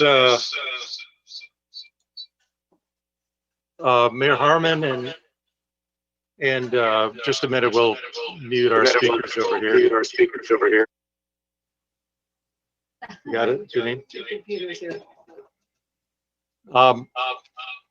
Mayor and City Council, thank you so much for going ahead with this climate action plan. It was great to be part of the process as part of the Slow Climate Coalition.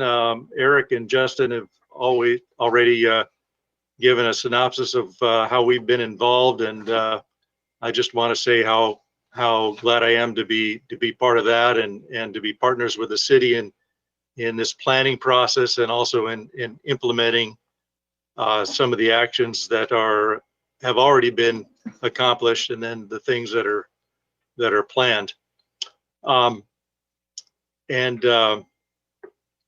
of the areas I hope everybody noticed, the big, huge circle that was involved, that was the biggest contributor for greenhouse gas emissions. That's transportation sector, and that's my specialty. And so I just want to pledge my support to the city in helping reduce that big bubble to something that's a little bit smaller by 2035.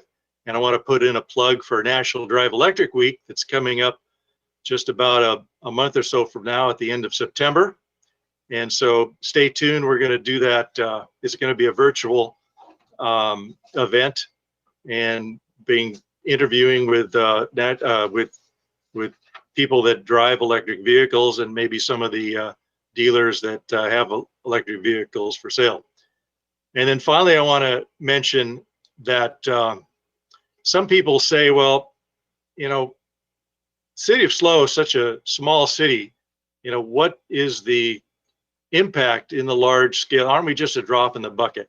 Well, the fact of the matter is that even though the federal government is not doing a lot for climate action right now, the cities of the world consume over 2/3 of the world's energy and account for more than 70% of global CO2 emissions. And so the City of SLO is making a difference because we are part of a multitude of cities in the United States and across the world that has to work on climate action. And I'm proud to be part of the City of SLO and this aggressive goal of reducing our emissions to carbon neutrality by 2035. Thank you very much. Thank you so much. Okay, those are all that have. Those are all that have. That's it. Okay, great. Thank you. All right. Does anyone have anything else that they would like to share or that they have a concern about? I think seems like Councilmember Pease. I just want to give a shout out both to the Climate Coalition for, you know, their participation and support, and just being vocal at a time when they were really have always been needed, but also just for community members who are supportive of this work and want to get involved. Climate Coalition just has a really terrific mechanism to be able to organize themselves, take on new initiatives, support new initiatives, and kind of group people in a way that I think is really effective. There's so much work to do, and implementation can go faster with more folks from the community taking on the different tasks. So just appreciate having that organization as on the team. Unmuted. Yes, 100%. It's the secret sauce. All right, then would someone like to make a motion? I think you should, Mayor. All right. I was thinking that actually, so thanks, Sandy. You don't usually do that. All right, I would like to move staff's recommendation I'll second. to adopt an initial study and a climate action plan for community recovery. Thank you, Erin. City Clerk. Mayor Harmon, Yes. Vice Mayor Gomez, Yes. Yay. Councilmember Christensen, Yes. Councilmember Pease, Yes. Councilmember Stewart. Yes. All right. Then with that, it passes 5-0. Thank you so much to everyone. I really, really appreciate it. It's very exciting. And so now, actually, I am going to switch items 17 and 16 because we have two council members that are recusing from 16. And so I thought it would make the most sense to move on to item 17 and then have a break and then go on to our item number 16. So you might need a second, unless a break would be necessary for Mr. Floyd or whomever to get prepared. No, if you weren't expecting that. Okay. No, Mayor Harmon, thank you. Great, wonderful. Okay, then we have a hearing item before us to consider amendments to the general plan, land use element, and water and wastewater management element. And so Utilities Director Aaron Floyd and Utilities Project Manager Jennifer Metz will please present the report. Well, good evening again, Mayor and Council members. Good evening again, Mayor and Council members. I'm joined this evening remotely by Jennifer Metz, our Utilities Project Manager. You might recall that this item had been presented to Council back in March of 2019, and we did receive direction at that time. Since then, the item has also been approved by the Planning Commission in May of this year. With that, I'll ask Jennifer Metz to deliver the presentation.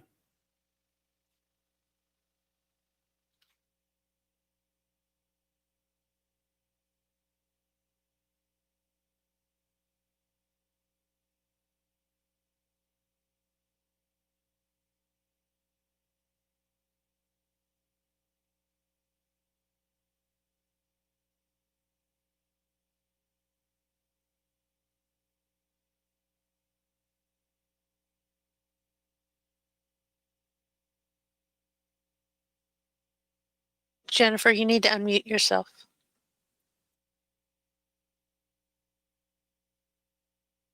Can you hear me now? All right.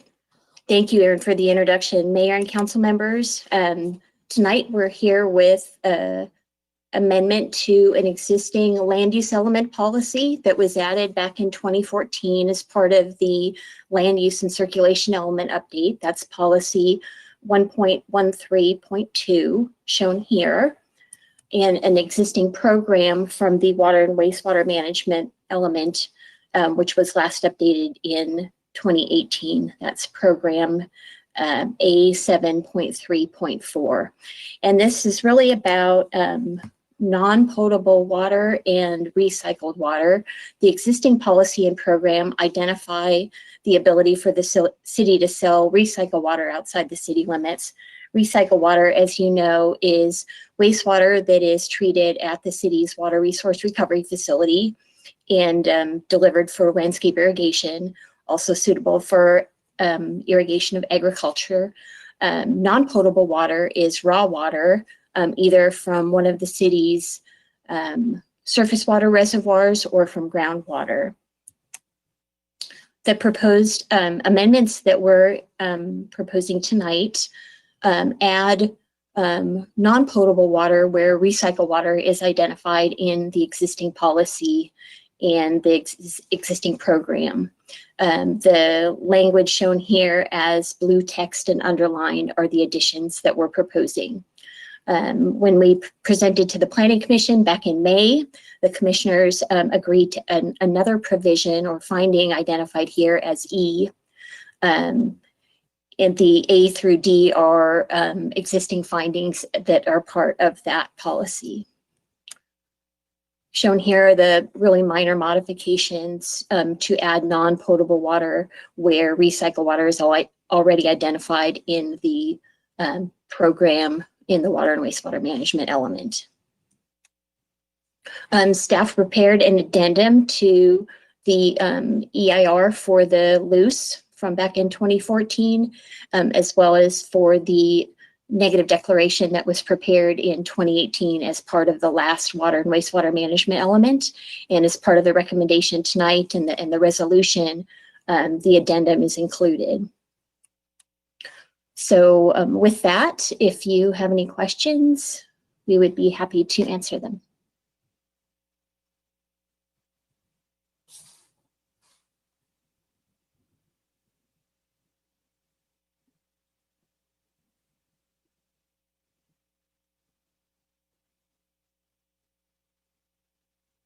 Unmuted. Thank you.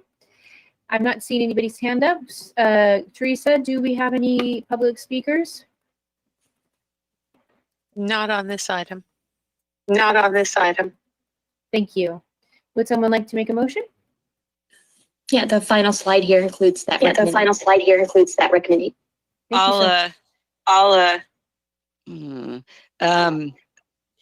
I'll make a motion for staff recommendation, and I'll just note that really what we're doing is kind of cleaning up this this provision. It's a little confusing because sometimes it uses recycled water and sometimes it uses non-potable recycled water. So this just clarifies what we're talking about, and it's not really, to me, it isn't really a change from our original intended policy. And I appreciate the language that the Planning Commission added. I do think it helps to just, just zero down and get very articulate about what our intention is with this.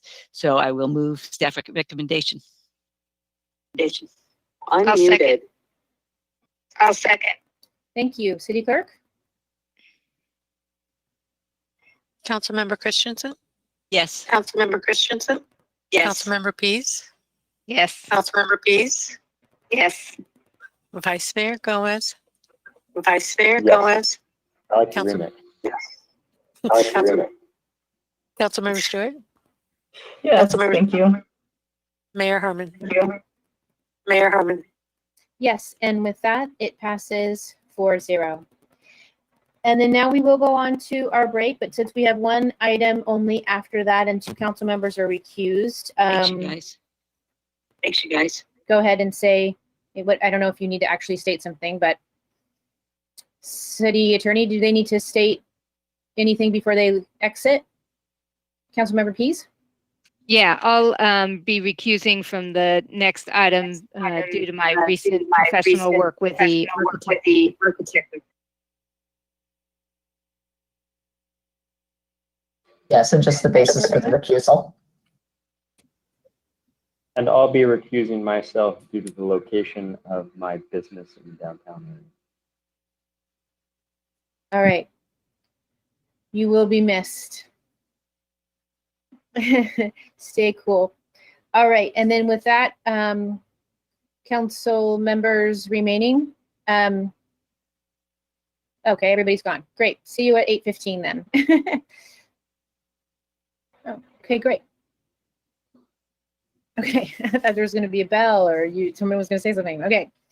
All right, then the hearing item before us is to introduce an ordinance rezoning properties within the downtown commercial zone and development review for 1144 Choro mixed use project. So I'd like to ask each council member remaining, starting with Council Member Christensen, for their ex parte disclosures of contact with anyone who has provided information to council members not on the record that information has been used as a part of their decision-making process. Carlin? No ex parte. Councilmember Stewart? No ex parte. All right, and none for myself either. And so now would Community Development Director Michael Codron and Associate Planner Kyle Bell please present the report. Well, thank you, Mayor Harmon, Council Members Stewart and Christensen. I have a few comments I would like to make for context before I turn the presentation over to Kyle Bell. The first thing I want to do is recognize the fact that this is the very first building to come before the City Council under an ordinance approved in 2008 that created a pathway for buildings up to 75 feet tall downtown. We have certainly had other applications and many concepts have been floated, but the process is rigorous. And a building like this would only fit in certain locations. And so 12 years later, we are happy to be here to recommend approval of this project. Now, I don't know whether to call that a success or a failure. I suppose it depends on who you ask.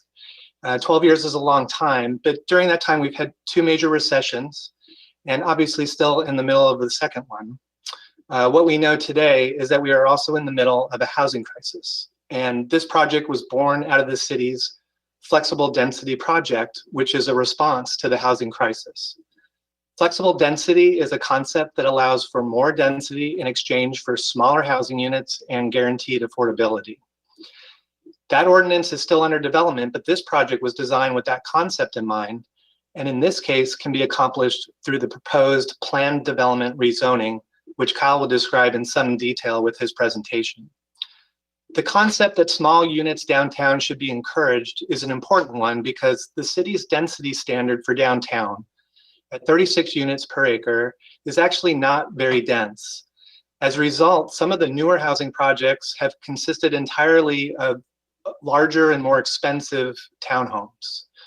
This project and future downtown housing projects that take advantage of our strategies for increased density would deliver more housing and more affordability for our community exactly where we need it in our downtown core. The final comment that I want to make is that this project has indeed been through a rigorous process, including multiple rounds of staff and advisory body reviews. We started the process with an initiation by the City Council to make sure we were approaching the entitlement in a way that could be supported if the project was able to make it through the development review process. This process, which included input from the ARC, CHC, Tree Committee, and Planning Commission, has resulted in a better project for the Council's consideration. And with that, I will ask Associate Planner Kyle Bell to deliver the staff report. Thank you. All right, thank you, Michael, for the introduction. Real quick, can I get confirmation on which screen that I'm sharing? Is it the video screen or is the project plans available? It's the project plans. Okay. I was hoping I could switch the screens here, but let's see. Can I get Teresa's help potentially? Yeah, Kyle, so go to show screen or under sharing, Yes. down arrow. You'll see a green box around the screen that you're going to share. Okay, so the down arrow. I don't see a down arrow. Underneath show screen.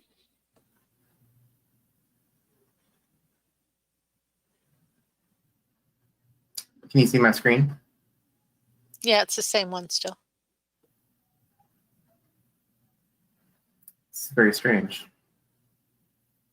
So under sharing on the toolbar.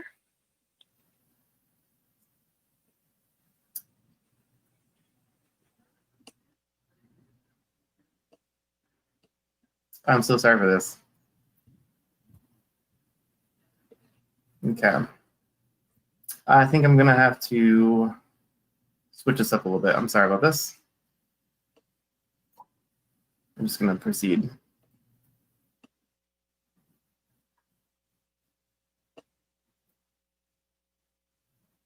Okay, is the presentation available? We're still looking at project plans. I think I got this.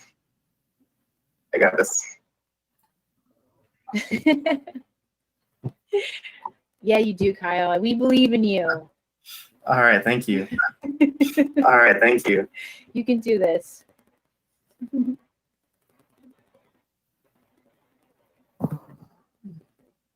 There you go. All right, so there we go. I just want to start the actual presentation because it's in edit mode. Yeah, let me get that real quick.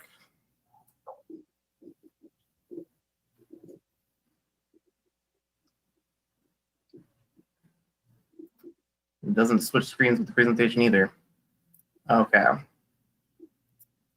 Okay, well, maybe run it like this. Okay, that sounds fine with me, so we can carry on.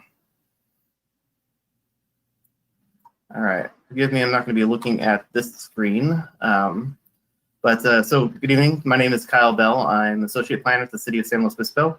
I'm joined tonight with the consultant team from SWCA, Emily Creel and Paula Carr, who prepared the environmental determination for this evening. Tonight we'll be providing a presentation on the mixed-use project consisting of 50 residential units and 30,000 square feet of commercial space within the historic downtown commercial zone. The project includes a rezone to provide a planned unit development overlay, which is also known as a PD overlay, and a request to allow a maximum height of 75 feet where 50 feet is normally allowed within the downtown commercial zone. Tonight's recommendation includes the introduction of an ordinance to rezone the properties of the PD overlay and find the design of the development project and associated environmental review consistent with the general plan and zoning regulations, subject to the findings and conditions as outlined in the draft ordinance and resolution as provided in the agenda report materials. The project, tonight's recommendation includes an introduction. Oh, I'm sorry. There we go. The project is located at the corner of March and Churro Streets, directly across the street from the March Street parking garage. The PD overlay includes the project site as well as the developments of the downtown center and adjacent properties along the Higuera and Mora Street intersections. The development project is contained within the area outlined in red on the map. No development is proposed within any other area within the PD overlay. The development project consists of 6 stories. The first floor includes 5,000 square feet of commercial space, and the second and third floor provide for 25,000 square feet of office space. The top 3 floors provide for the residential units. The project also includes a new driveway along Marsh Street that will provide access to 7 on-street parking spaces. In 2018, the project was reviewed conceptually by the Architecture Review Commission and Cultural Heritage Committee. In September 2019, staff introduced the project to the City Council through initiation, specifically for receiving direction on the project in regards to the proposed mandatory project features for the PD overlay, as well as the proposed community benefits associated with the building height request. The Council directed staff and the applicant to proceed with the project as presented, with the project with minor considerations. The project was refined and presented to the Architecture Review Commission and Cultural Heritage Committee in June of 2020 to review the project in response to the directional received from the conceptual review process. The ARC and CHC provided additional directional items for consideration by the Planning Commission. On July 8, 2020, the Planning Commission voted to unanimously incorporate the ARC's direction, and the project plans have been revised to include the ARC's recommendations, and they are included with the General Council Agenda Report. As mentioned earlier, the PD overlay requires 3 of the 4 mandatory project features outlined in the zoning regulations to establish a PD overlay. The project has been designed to provide 25% of the residential units dedicated towards affordable housing. It also provides for LED silver rating for energy efficiency and provides a substantial public amenity that guarantees the long-term private maintenance of downtown center.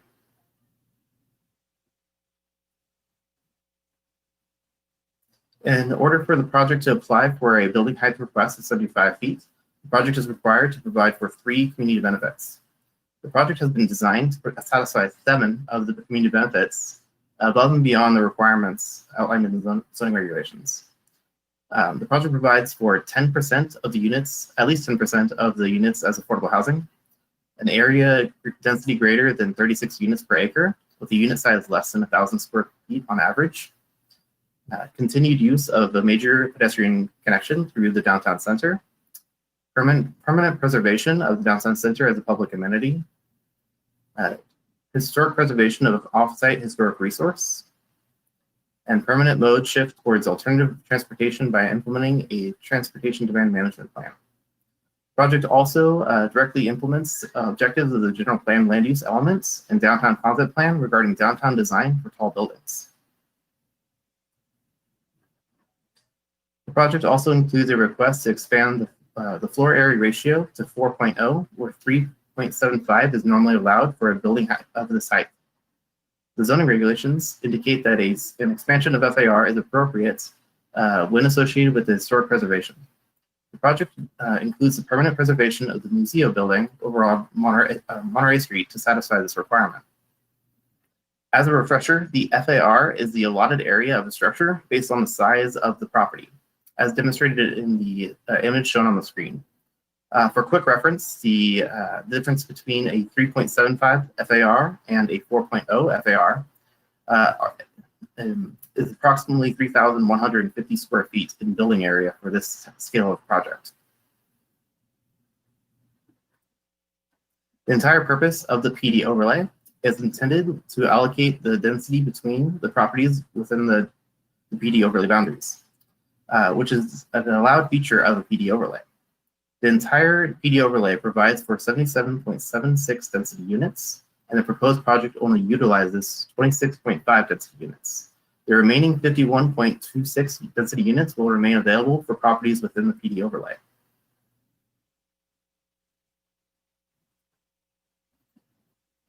An initial study has been prepared in accordance with the California Environmental Quality Act to evaluate the potential environmental effects of the proposed project. A mitigated negative declaration is recommended for adoption that identifies that the project would potentially affect the following environmental factors unless mitigated: air quality, biological resources, cultural resources, hazardous materials, noise, transportation, and tribal cultural resources, as well as utilities and systems. Mitigation measures have been identified to reduce these potential impacts to lessen significance, including but not limited to standing idle restrictions, dust control measures, and asbestos control within the existing regulations, and implementation of best management controls for construction, traffic, and noise. Mitigation measures have also been identified to require cultural resource awareness training for all construction personnel and preparation for an archaeological monitoring plan that would ensure an immediate halt work order that shall be issued in the event that historic or archaeological remains are discovered. With incorporation of mitigation measures, potential environmental effects of the project would not directly or indirectly result in any substantial adverse effects on the environment. And that actually concludes the staff's presentation.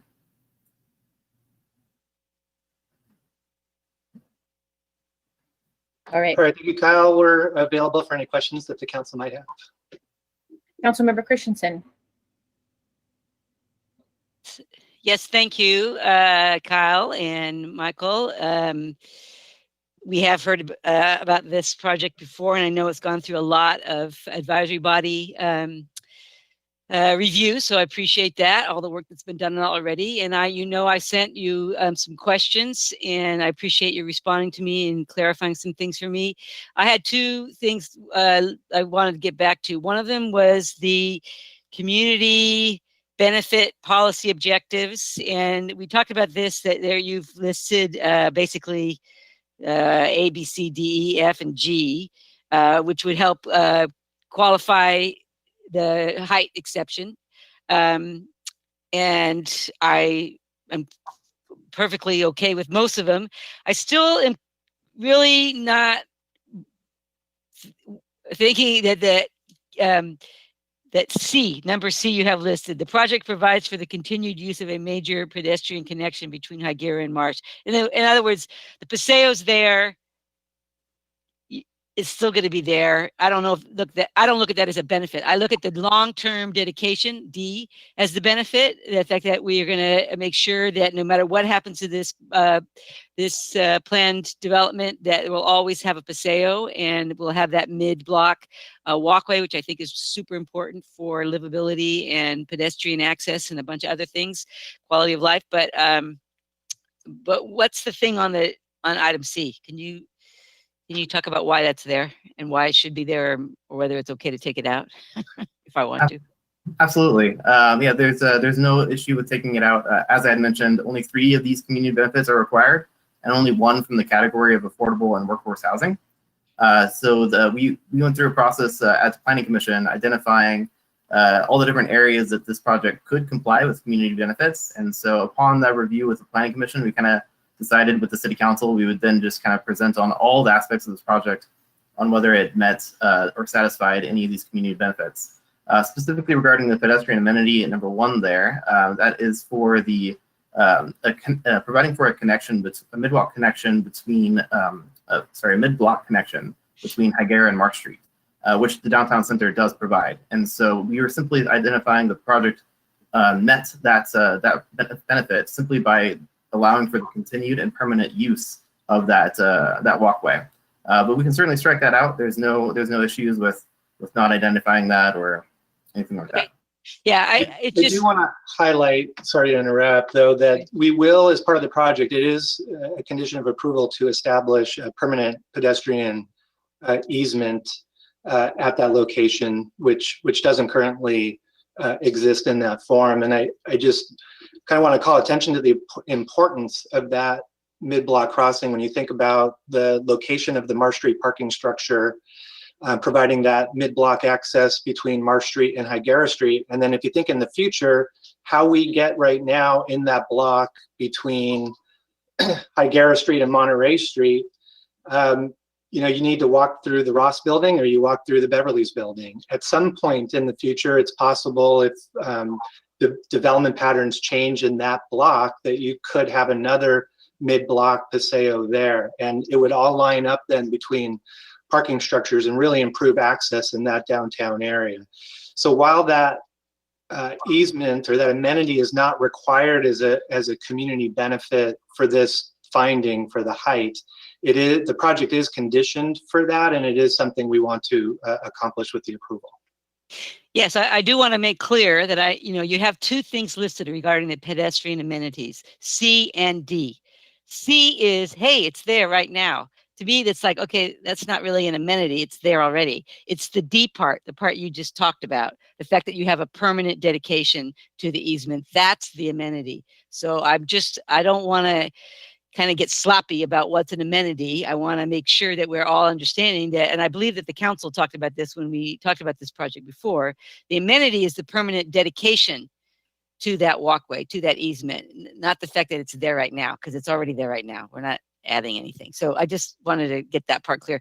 The other thing is, I think that I didn't really hear back from you guys on was that if the rest of the council here does approve this project, I just was wondering about the findings regarding the community benefits. It's not really listed in the findings that would be that would be the thing that we are basing the height exception on. And I just thought maybe that would be important to include in findings. Did you get a chance to do any kind of wordsmithing on that or have any response? Yeah, I can touch on that, Michael, if you like. We had received your comment regarding your concern for potentially adding or addressing a finding for the increased density of the property specifically to the community benefits. However, that's not quite the case with this project. The community benefits actually don't contribute at all to the increased density of the property. The PD overlay is actually the avenue and tool that's being used for the density allocation. And so there is a finding within the PD ordinance that identifies that as being a benefit to the project, but not quite so much as a community benefit specific to maximum height. So we did exclude the any findings relative to the increased density from the resolution as it was not tied together. If you're adding height, aren't you adding density? You're putting more things on top of the same piece of land? No, density works specifically for residential, and so density can be broken up in a multitude of ways. And so when you have a residential unit of, say, a studio, it's allocated 0.5 density units, whereas a 2-bedroom is dedicated for a 1 density unit. And so stacking a number of units on top of each other, it can be done in a multitude of ways to provide for the maximum density threshold of a property. But the community benefits don't contribute to providing that opportunity to increase density for this property. And so whether or not there was 13 units or whether there's 50 units, it does not contribute to the conversation about providing for these community benefits specifically. Okay, you might have just lost me there, but okay, thanks. I'm not really understanding your. I'm not really understanding your. I'm not understanding. Maybe I can break it down a little simpler for myself. I guess there's a difference between density and intensity. And so when I'm talking maybe I'm confusing the two.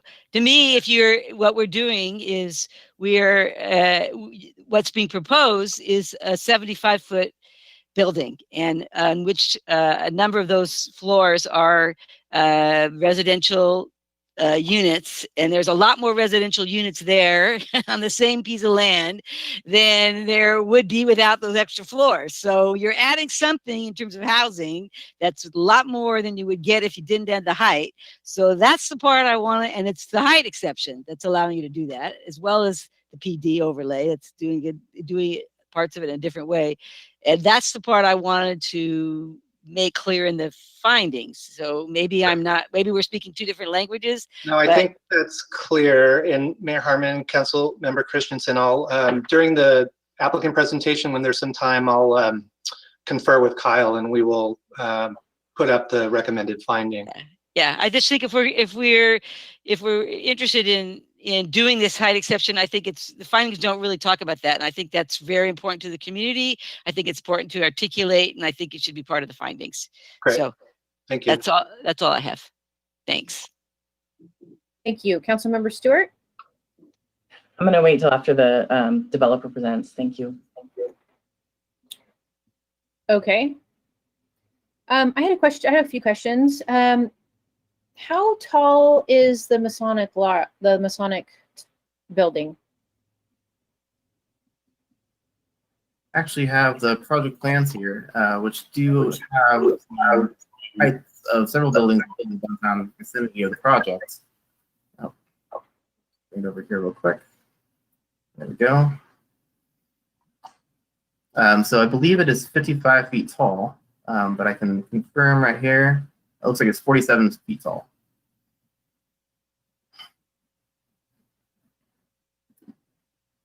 For the Masonic Temple? Yes, yes, thank you. I was just looking at the rest of my thoughts and question here. Okay, I think the rest can come after the applicant gets a chance to speak. And Teresa? Okay, Mr. Duffy, your mic is unmuted. And as you probably likely know, you have, Teresa, they have 10 minutes, correct? Yes. Yes, okay. And you can take it all, or after we ask questions, you can save some for then. But actually, in this case, I think you can take your 10 minutes. And if we have questions, I don't think that would, he can have more than 10 minutes if we have additional questions, right, Teresa, in this case? Yes. Yeah, okay. Good evening, Madam Mayor and Council Members Stewart and Christensen. Can you hear me okay?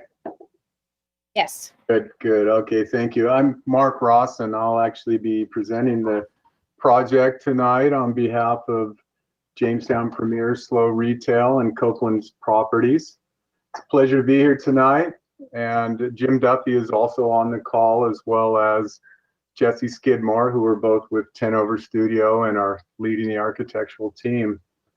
As Kyle mentioned, it's been a long process and a very good one. It's been over a year now since we were last before you presenting the project in its earlier stages. And since that time, we've been back through a variety of advisory body hearings with the Cultural Heritage Committee, the Architectural Review Commission, and the Planning Commission, which, as Kyle mentioned, did ultimately result in a unanimous 7-0 vote by the Planning Commission to forward a recommendation to your council for approval of the project. So we're here tonight to share with you the final project details and walk you through some of the refinements that have been incorporated based on those advisory body hearings and their input. This first slide that we've prepared illustrates some of the very basic goals that we started out with on this project. First and foremost was the desire to provide housing, and in particular, affordable housing and workforce housing in the project. The project includes a mix of studio, 1 and 2 bedroom apartments throughout. 25% of those units are planned for deed restricted, dedicated, affordable housing units. The project also embraced the sustainable transportation philosophy and includes a transportation demand reduction strategy, car sharing, and abundant bike facilities, including electric charging stations for bikes, in an effort to move towards a car-free lifestyle. It's also quite timely that we're here tonight following your first item on tonight's agenda regarding the adoption of the Climate Action Plan. This project as well started out with a goal to respond to that need, and by building more densely in our downtown urban core, we believe that it will reduce the need to build in the outlying areas of our community and preserve open space. And by incorporating advanced energy and sustainability features throughout the project, we are committed to energy conservation and will be seeking a LEED certification of the project. And finally, the project supports the economic vitality of the downtown. With residents living and working downtown, that will help support our local businesses and shops and create the vibrant and dynamic community that we all enjoy and have continued to benefit from. So in meeting these goals and as part of the planned development overlay, as Kyle mentioned, we will be preserving the Paseo through the downtown center to permanently maintain that major pedestrian circulation link. And we're also agreeing to permanently preserve the historic through a historic preservation agreement, the historic Museo building at Monterey Street. So on the next few slides, we'd like to walk you through the final project design and show you how these goals have been incorporated into the project and share some of the refinements that have been made and incorporated in the project along the way. Could I have the next slide, please?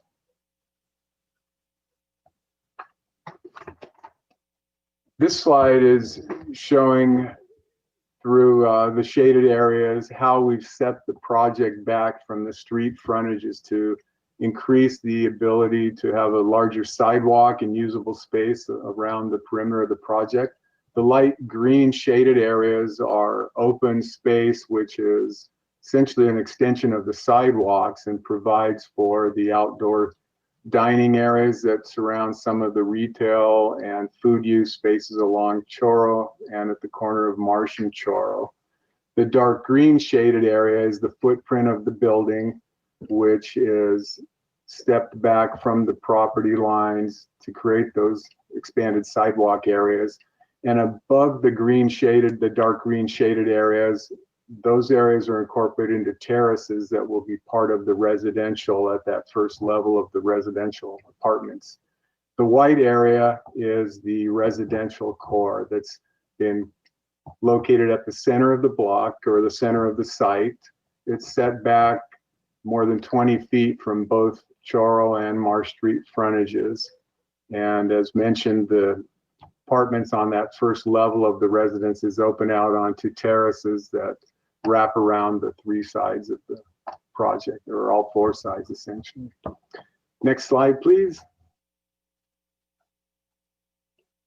So here's the project at the corner of Marsh and Choro. Some of the details that have been incorporated in the final refinements were things such as additional brick detailing, herringbone panels that are located above some of the storefront areas.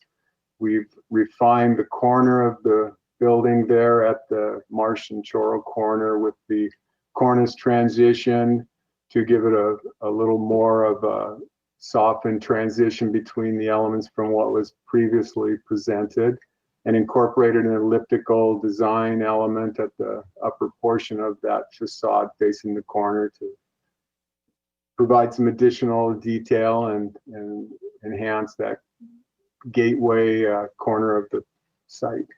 We've also incorporated some new materials, some precast concrete cornice elements around the third floor level at the upper portion of the commercial portion of the building in response to some of that advisory body input in the earlier meetings. Next slide, please. Here's a view looking up Choro Street, facing the Marsh Street garage in the background. And again, you can see in this slide how we've maintained a 3-story facade around the perimeter of the site on the street frontage to also keep the scale similar to the Weinman Hotel, which is adjacent to the property. And you can see the setback of the upper floors at the residential levels, which create these terraces off of the first floor of the residences. Next slide, please. This is a view looking over from downtown center, facing the project. The lower section, again, being the commercial with the retail and office spaces, and the terraces on the upper level that open out off of the residential apartments.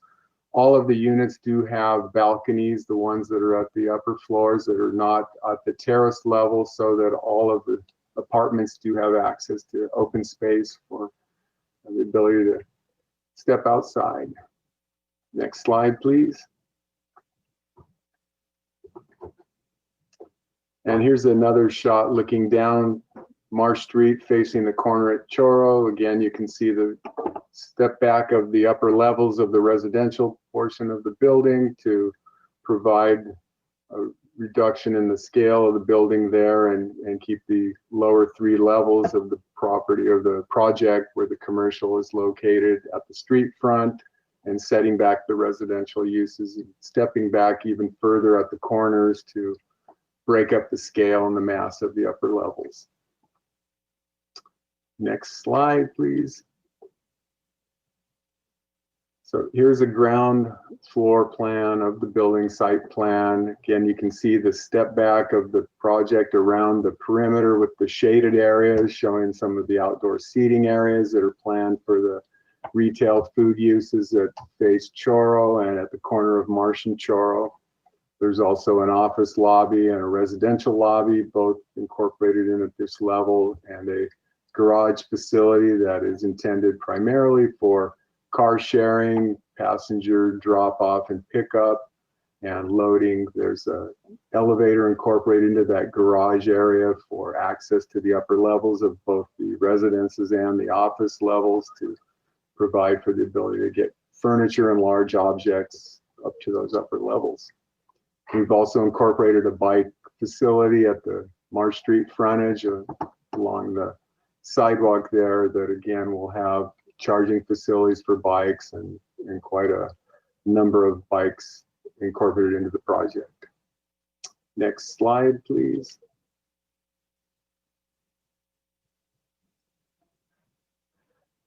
This is the office level that will be at the second and third floors. The office space is designed as a very flexible, open floor plan at this point in time.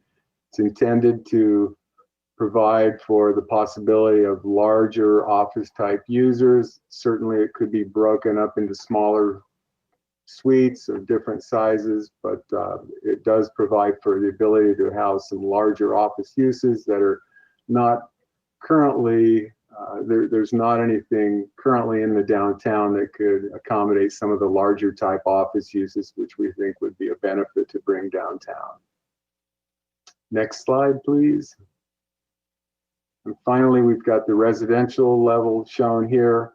There are 3 floors of residences that are all essentially the same, with the exception that at this level, they do open out onto the terraces that surround the perimeter of the building. There is a lounge located at this level at the corner that would provide an amenity for the residents if they wanted to have a larger gathering or a dinner with friends, etc.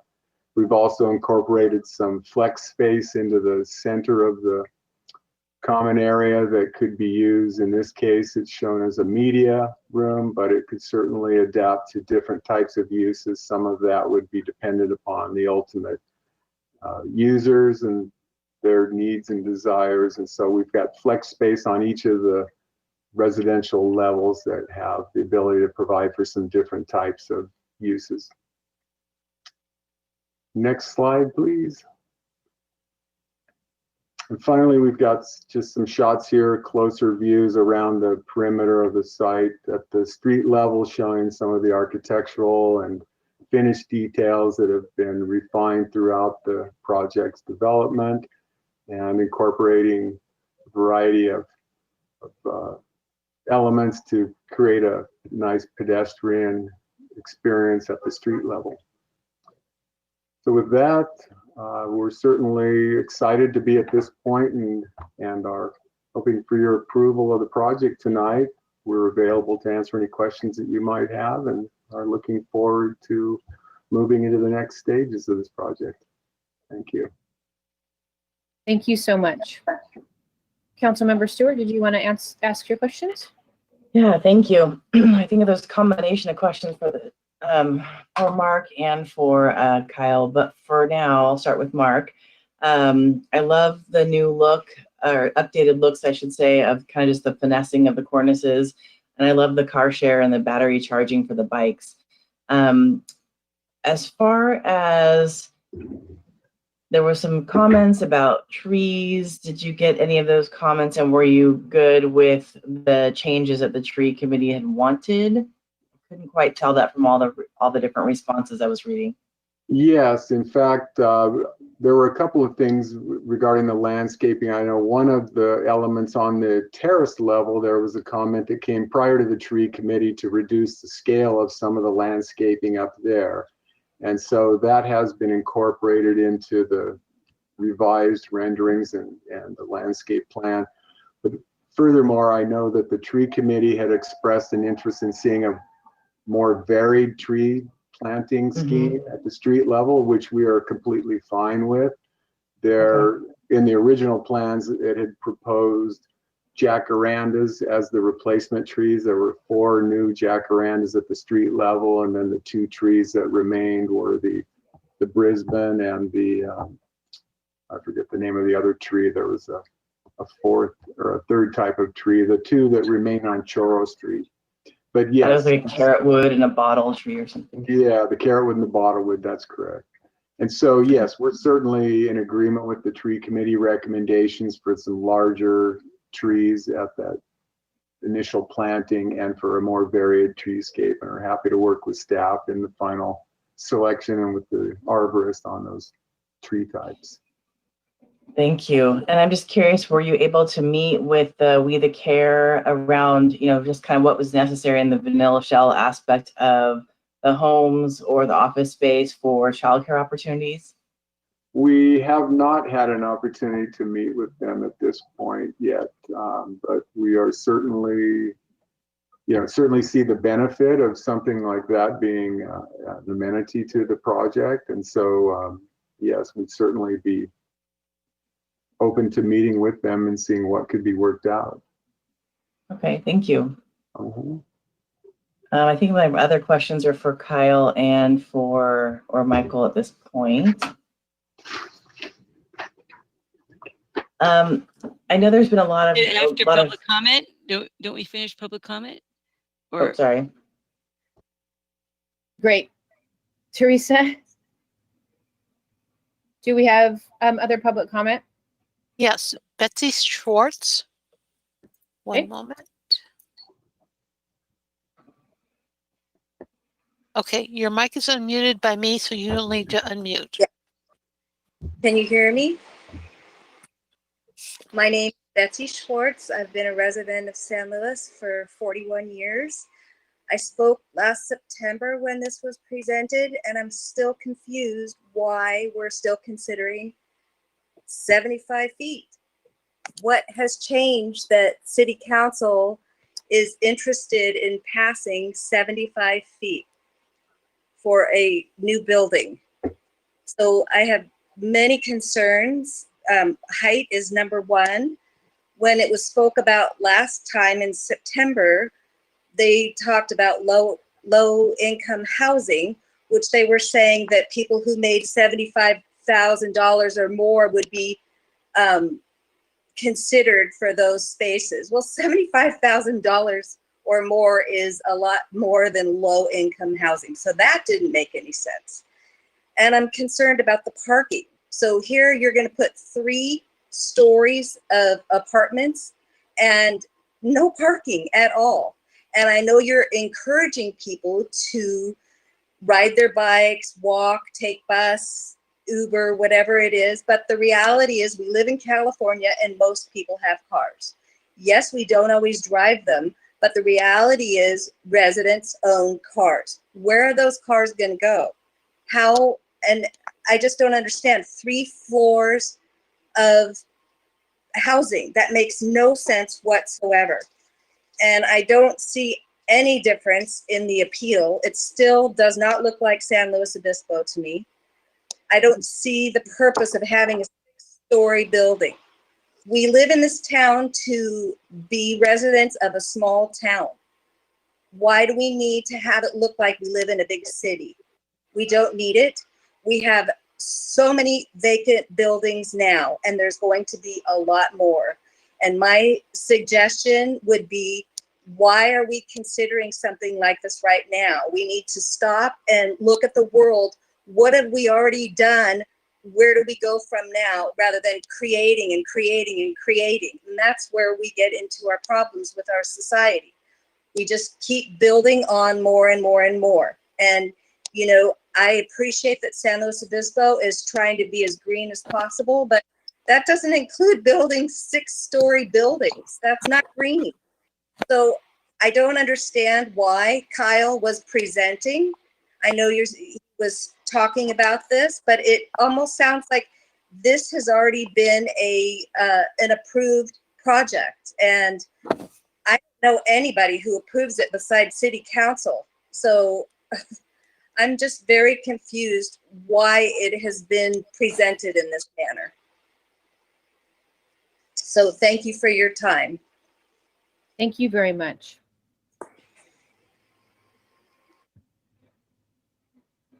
Okay, our next speaker is Caitlin Lewis.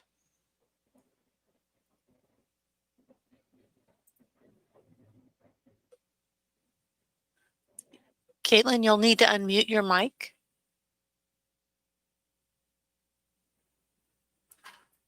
Okay, there we go. Can you hear me?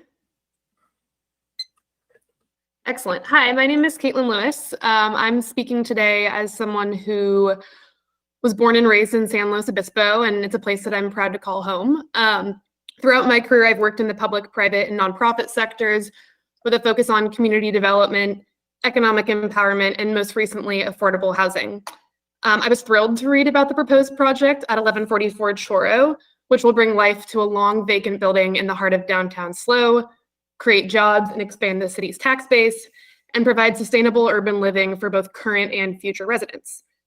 With regards to a quote in today's Tribune about the adverse environmental effects of population growth and the potential spread of zoonotic diseases, I would like to say two things. First, density is not the issue here. The issue is overcrowding. When there is a shortage of housing and prices go up, we see situations where 3 families cram into a single home or apartment. This is not only a public health issue, it's inhumane, and it's up to our local governments and officials to do something about it. There's a deep irony in claiming to believe that San Luis Obispo is a place for everyone, but subsequently voting down projects that will create new affordable homes for young people and essential workers. Second, building downtown is sustainable development. When we create denser and more walkable communities, we reduce car usage and commute times, which in turn reduces emissions. New buildings also bring the latest environmental standards, and they operate far more efficiently than single-family homes. Population growth is inevitable, but it only becomes a problem if we don't thoughtfully plan for it. This project is also sustainable from an economic perspective, creating places and spaces for those who want to support downtown businesses and potentially start and grow a business of their own. In a time of immense economic uncertainty, to say the least, the city and its elected officials have the opportunity to embrace projects that secure jobs and grow its tax base, not turn away from them. Finally, detractors like to claim that real estate interests are all big, bad, and looking to turn small towns like ours into big cities. But that is simply unfair in the case of Jamestown, a company with long-standing roots in San Luis Obispo and a history of thoughtful adaptive reuse projects in cities nationwide. They've been responsive to commission and community feedback, and they're exactly the type of partner we should all be excited to roll up our sleeves and work with, not run out of town. COVID has highlighted and exacerbated systemic inequities in our nation, and if SLO wants to take part in a truly equitable recovery, we must start today. We cannot support affordable housing in the abstract, but vote down projects that provide actual affordable homes. As a community, we need to look beyond well-off single-family homeowners and support the essential and entry-level workers who make this town great. I think 1144 Choro is an excellent first step. Thank you. Thank you. Okay, our next speaker is Alan Cooper. Okay, Mr. Cooper, your mic is unmuted.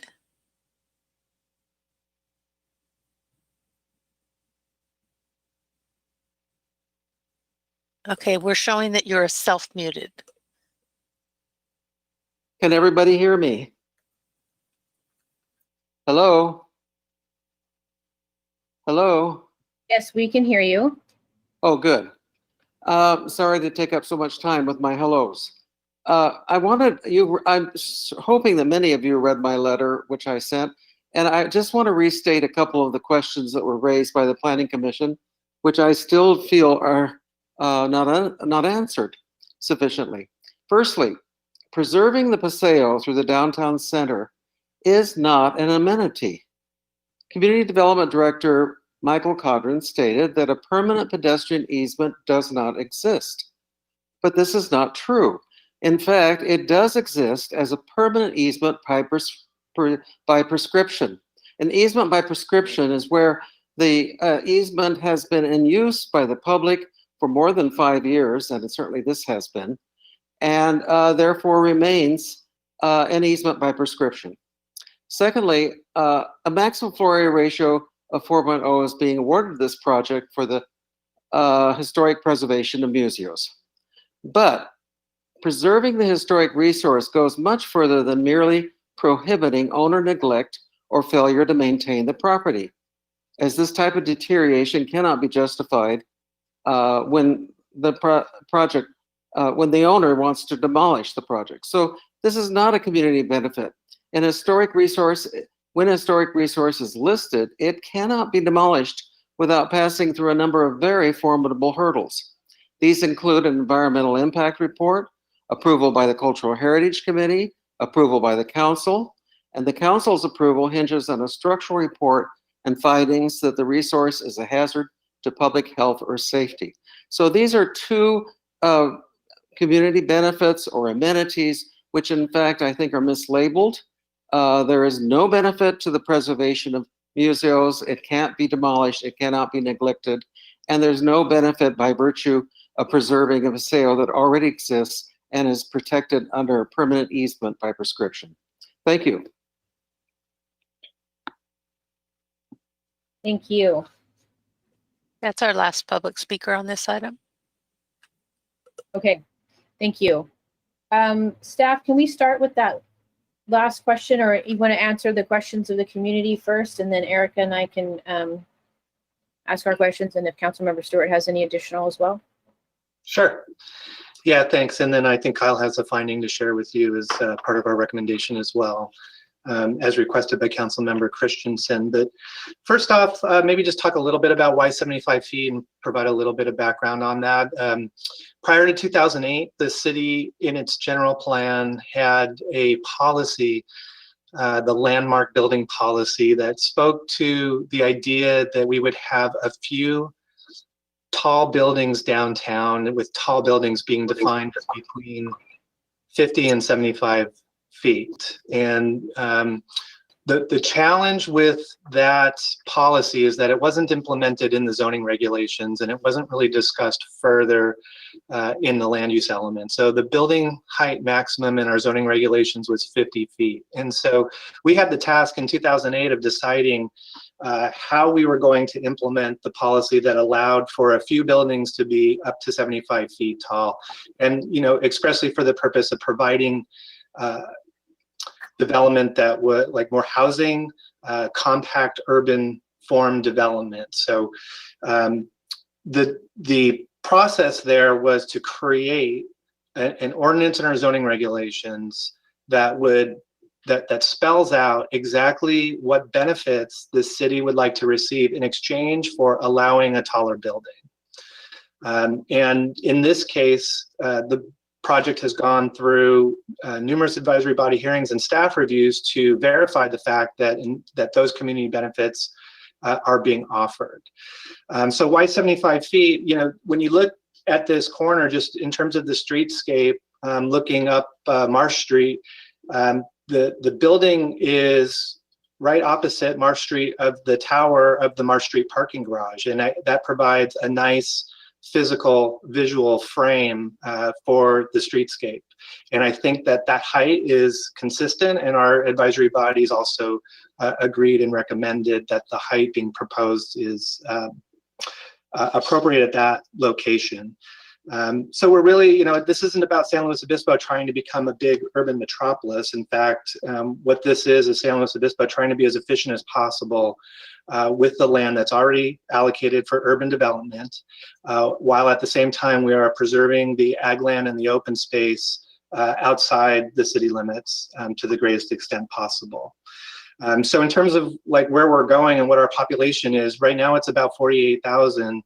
When the city is all built out under our current general plan, we expect to have a population of 57,200. And that's still a relatively small city that enables the kind of relationships and community that people who come here and love San Luis Obispo will continue to be able to enjoy, even if we have some taller buildings downtown. So I also just wanted to check in with, I don't know if the city attorney had any thoughts about the prescriptive easement. That's generally in terms of easements and historic preservation.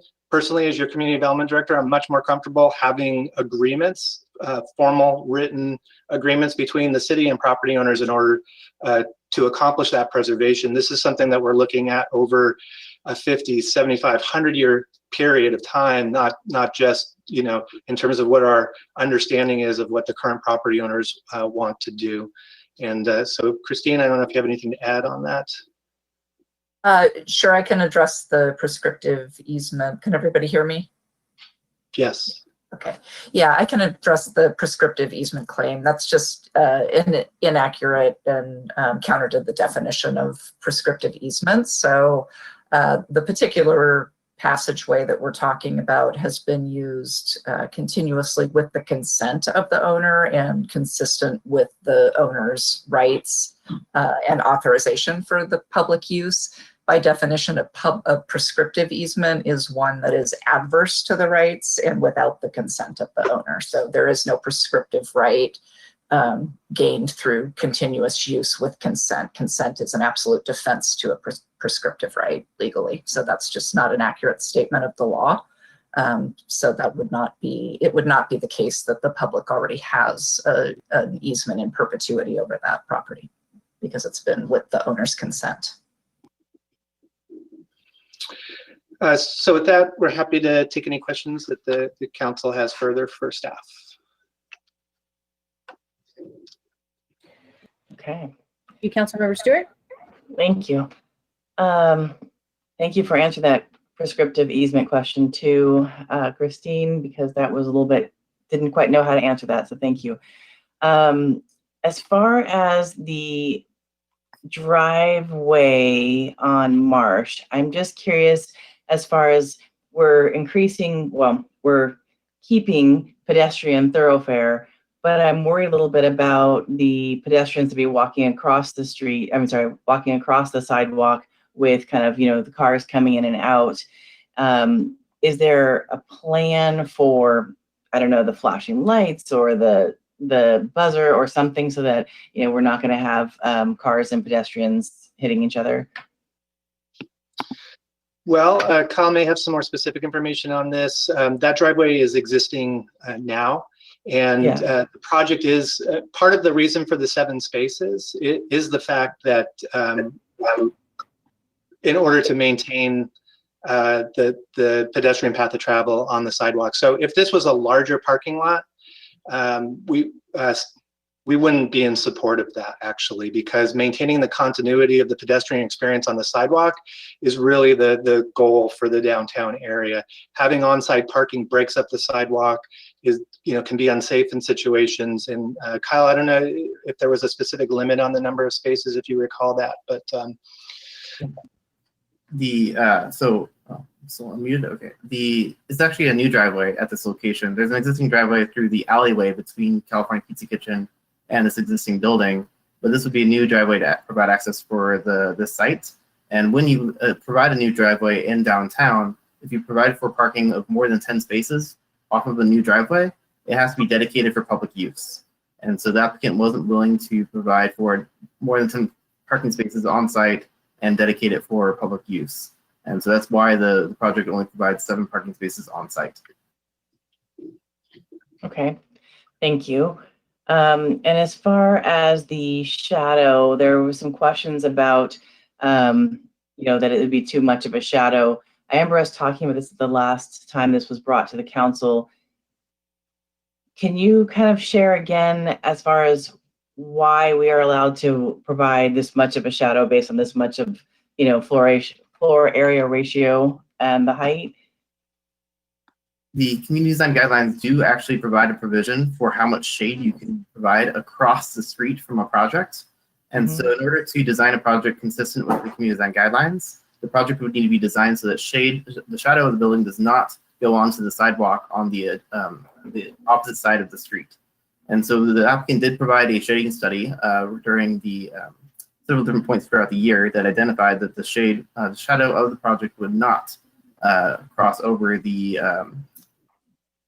sidewalk on the opposite side of the streets. Great, thank you so much. And then, was there a plan for nighttime resident parking permits for the garage across the way, or what's the plan around that? There's currently a program available to downtown residents for overnight parking within the parking structures. I believe only 2 structures are dedicated for this use at this moment. And so any residents within downtown would have that opportunity to participate in that program. Okay, and they're still not used to their fullest capacity, right? The garages currently? Especially in the late evenings, yes. Okay, so if someone does have a car, they could get that permit, and they're in this building, they could get a permit and park it overnight there, right? Correct. Okay. Great, thank you. Those are my questions. Kyle, do you want to put up the finding that we developed? And then also, are there any, I'm sorry, I misspoke about the driveway. Are there any provisions with respect to alerting residents about cars exiting the parking lot that you're aware of? Yeah, so there is a sight triangle that's required so that vehicles exiting the property would be able to see pedestrians along the sidewalk as they're exiting or entering the property.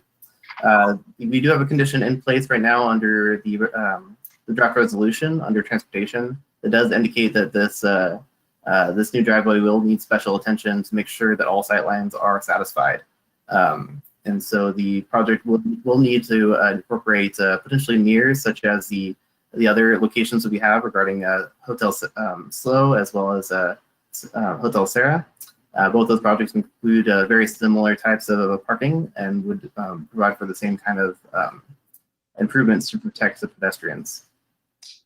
Thank you. And then here's the new finding. The additional density allowed on the development project site as part of the planned development rezoning is acceptable to the City Council in part due to the provision of additional community benefits as outlined in the project description. The additional height being allowed through the City Council's action enables more housing units, all under 650 square feet, that also exceed the city's minimum requirements for affordability.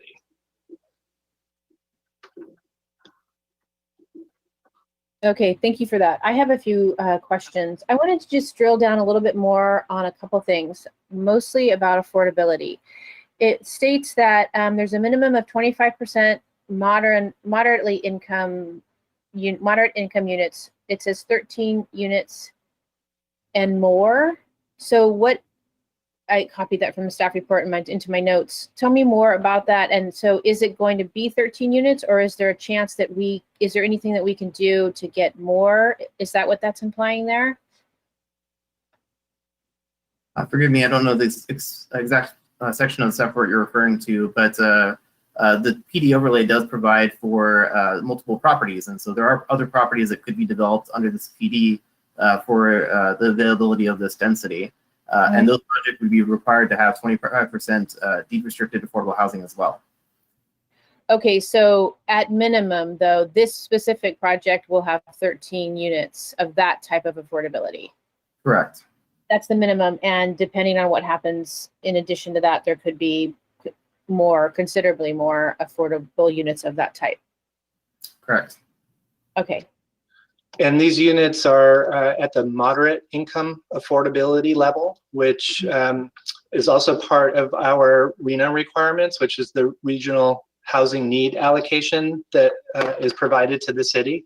And moderate income units are, a difficult type of housing product to provide. They require set-asides in development projects. Our affordable housing partners are not typically developing moderate income affordable units. Yeah, that's exciting. And just kind of in addition to that, just looking at, it says affordable and workforce housing. In addition to those moderate income units, it's just affordability by design that's falling under affordable and workforce housing because they are micro units. Is that generally the approach here? Correct. So regarding the community benefits, the project does satisfy 2 of the affordable and workforce housing requirements or benefits. One is the deed restricted affordable housing, and then B would be, as you had mentioned, the smaller size of units and greater density for a specific project site. Yeah, I believe the city's inclusionary housing requirement, which has an affordability by design criteria, would essentially require 1 affordable unit of this project. but because this project is availing itself of the planned development zoning, that triggers the 25% requirement. So Michael, then if it were to not get the height exception and there was another theoretical project, then that theoretical project would only have one of those types of affordable units. So projects that exceed 24 units to the acre and where the average size of the unit is under 1,000 square feet get basically have a factor of 0 for the for what the affordable housing requirement is, but every project has to provide at least 1 unit. Gotcha. Yeah. And then lastly, can you refresh my memory or just go in a little bit more depth, but nothing, you know, too long, about with all of the modal shift that this project is encouraging, which I think is ultimately really great, even though I also acknowledge one of the speakers who had a concern about that and some of the correspondence as we transition in this moment. What is the infrastructure, the bike infrastructure on this project, just in terms of, is there bike storage and all of those types of amenities for folks that are going to be living here? Yes, so there's actually a bike storage locker within the first floor. I believe it's adjacent to the elevator shaft. Each residential unit requires 2 bicycle parking spaces, so the project does provide for 2 bicycles per residential unit. And there's additional bicycle parking for guest spaces and bicycle parking for the commercial and office space. So the project does provide pretty substantial bicycle parking amenities within the project site. Okay, and I'm guessing this has been thought of as well, but as an electric bike owner, that infrastructure, I feel like for electric bikes needs to be a part of that whole area if possible. So I think that, you know, especially as people really truly are car free, such as myself, it's probably going to be electric bikes are going to make that shift for people. So having that infrastructure to be able to plug in right there, I think would be really crucial. Absolutely, and the Planning Commission had agreed as well, and they had provided a recommendation to modify one of the conditions to incorporate electrical vehicle bicycle parking within the bicycle storage sheds or storage rooms, and that has been incorporated into the draft resolution for the hearing this evening. Great, super. All right, anything else from my colleagues? Councilmember Christensen. Yes, could you please go back to the proposed finding language? Okay, first of all, it's new finding number 5, not number 15, because there's only 4 so far. Oh, I apologize. This is finding for the resolution or the ordinance? It's the one I was looking at was, I think the Zoom stuff is hard for all of us. The ordinance. I'm looking at the ordinance. So anyway, and then what I would like it to say is in this, the additional density allowed in the development project site as part of the planned development rezoning is acceptable to the City Council in part due to the provision of additional community benefits as outlined in the project description and required by the city's community benefits. What do we call it? We call it a community benefits policy objective or something like that. I mean, I want to make sure people understand that we are referring directly to that policy, and we're picking, you know, that's what the Planning Commission and the council is picking and specifically looking at this project to make sure it has those policy objectives. I'm getting echoey, so sorry. Is that making sense, Michael? Sorry, we'll reference specifically under community benefits policy here. That will reference the Chapter 17 ordinance that includes those provisions. And basically, we understand what this finding means to say that the approval, because this is part of the ordinance, so the approval of the planned development overlay, which the intent and purpose of a planned development is to enable really exceptional projects. It's to allow flexibility for really exceptional projects. And so this makes perfect sense then that you're looking at those additional community benefits in that section to be provided in order for you to feel comfortable approving the rezoning. So we get that. Zoning and the height. Yeah. Okay. All right. I'm glad you understand. It's really hard to do this via Zoom, I got to tell you. Okay, so I have to just say that I was part of that discussion in 2008 about height, and I think you're right. Your recall is correct, Michael, that it was pretty fuzzy, and we wanted to make sure that if we were going to allow height, because it was controversial even then, that we got something from it. And so that's why we see the ordinance the way it looks today. I will point out, as I have pointed out many times, that the two tallest buildings downtown have both been there well over 50 years, the Anderson building and the AT&T building, that are two new hotels, as well as the Mason, the hall that Mayor Harmon referred to at the very beginning, are all under 50 feet, or 50 feet exactly. So yes, this is a tall building. I will also mention that during the downtown concept plan review just a couple years ago, which a number of fairly conservative folks took part, including Ken Schwartz, Keith Gurney, and a lot of our longtime, believers in San Luis Obispo, they were asked to please maybe try to designate possible locations for a few tall buildings downtown. That was the idea. We're not going to cover downtown with tall buildings, but a few more besides the two that we've had for many, many decades. They did not choose to do that. They did not choose to designate locations, but they did say that yes, a couple of tall buildings downtown would not be against the downtown concept plan. So I just want to remind the community who is very concerned about height that this is not something that's being forced upon the community, that there's a place, there can be a place, and there is a place for a few buildings that are taller than the usual 3 or 4 story buildings. And as we saw with the buildings of the hotels, when they have all their scaffolding on them, they looked very large, but once the scaffolding was taken away, that recessed upper portion really does fit in very well and makes a fantastic use of the land, and in this case with housing, which is of course what we want. And obviously many people will choose not to live there because they want a garage or a parking space right there.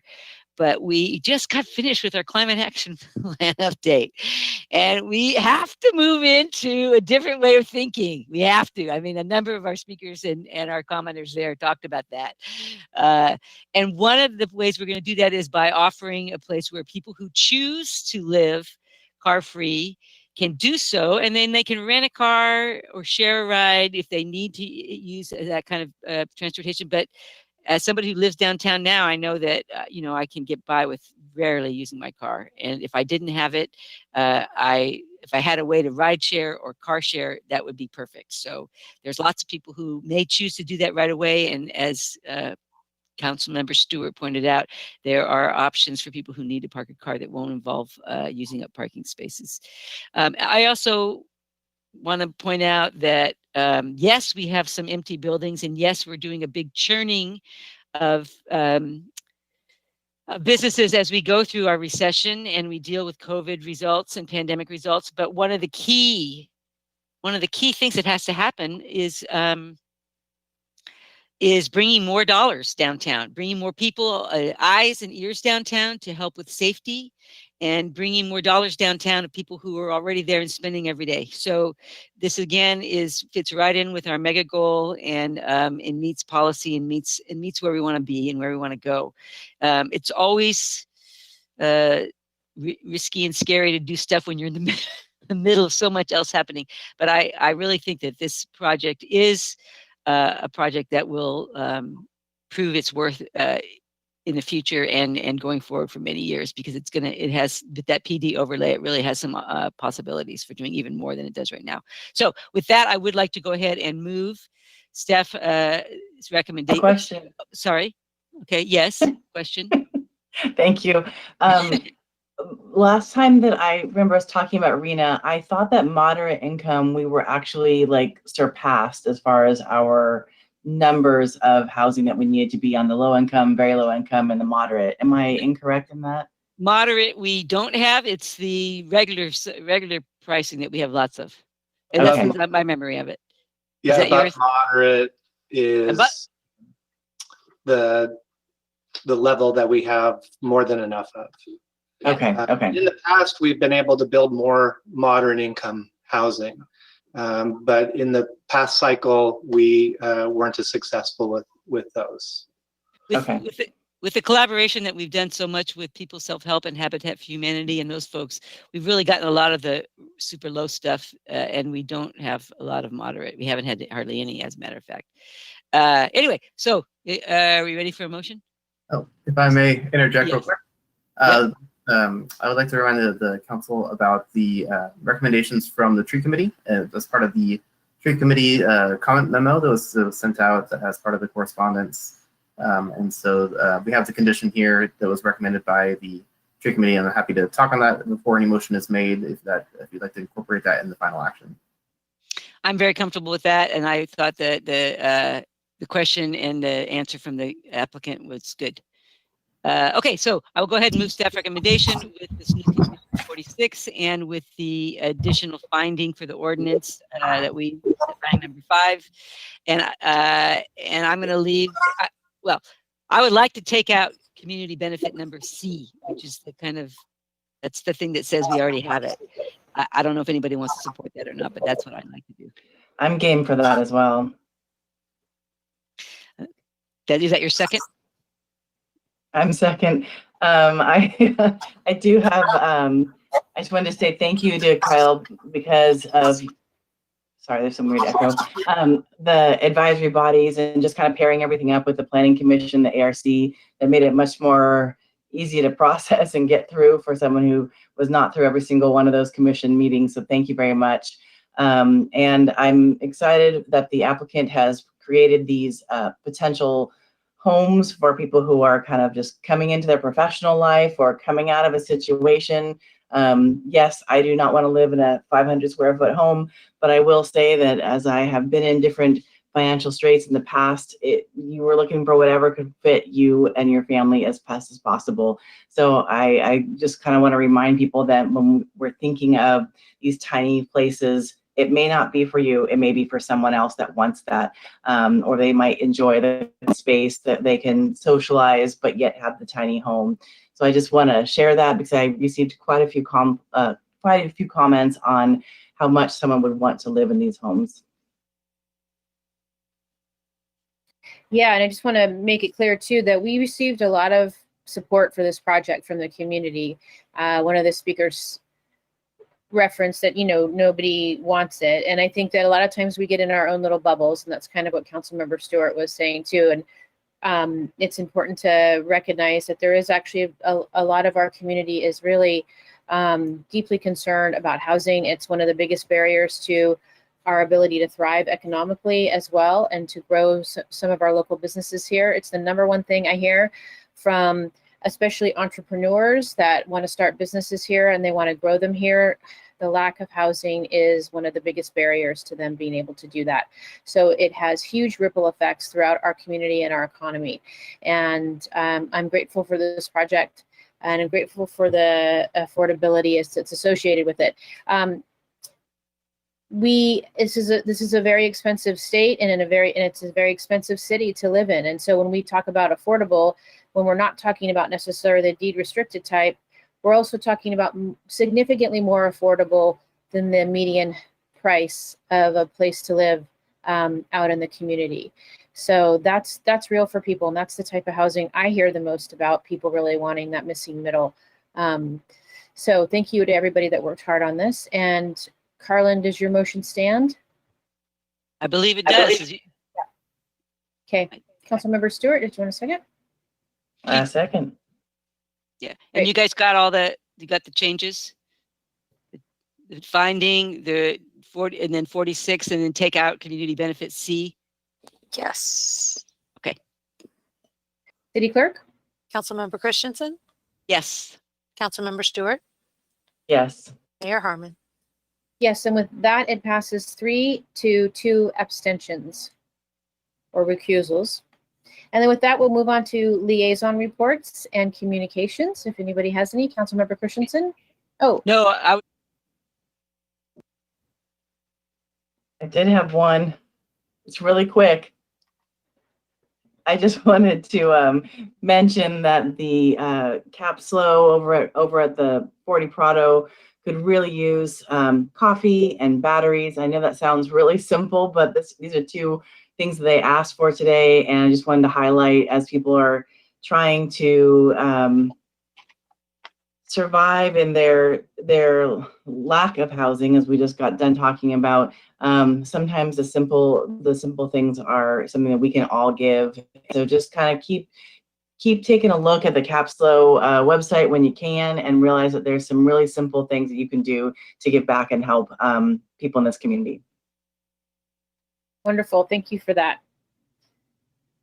All right, then with that, we will adjourn. Our next regular city council meeting is scheduled for Tuesday, September 1st, 2020 at 5 and 6 p.m. respectively via teleconference. Thank you so much, everyone. Meeting adjourned. Thank you. thank you. Thanks a lot. Bye. Bye. Stay cool. Yeah. Flex your can't- power. Yeah. Turn off all my lights. Bye, Derek.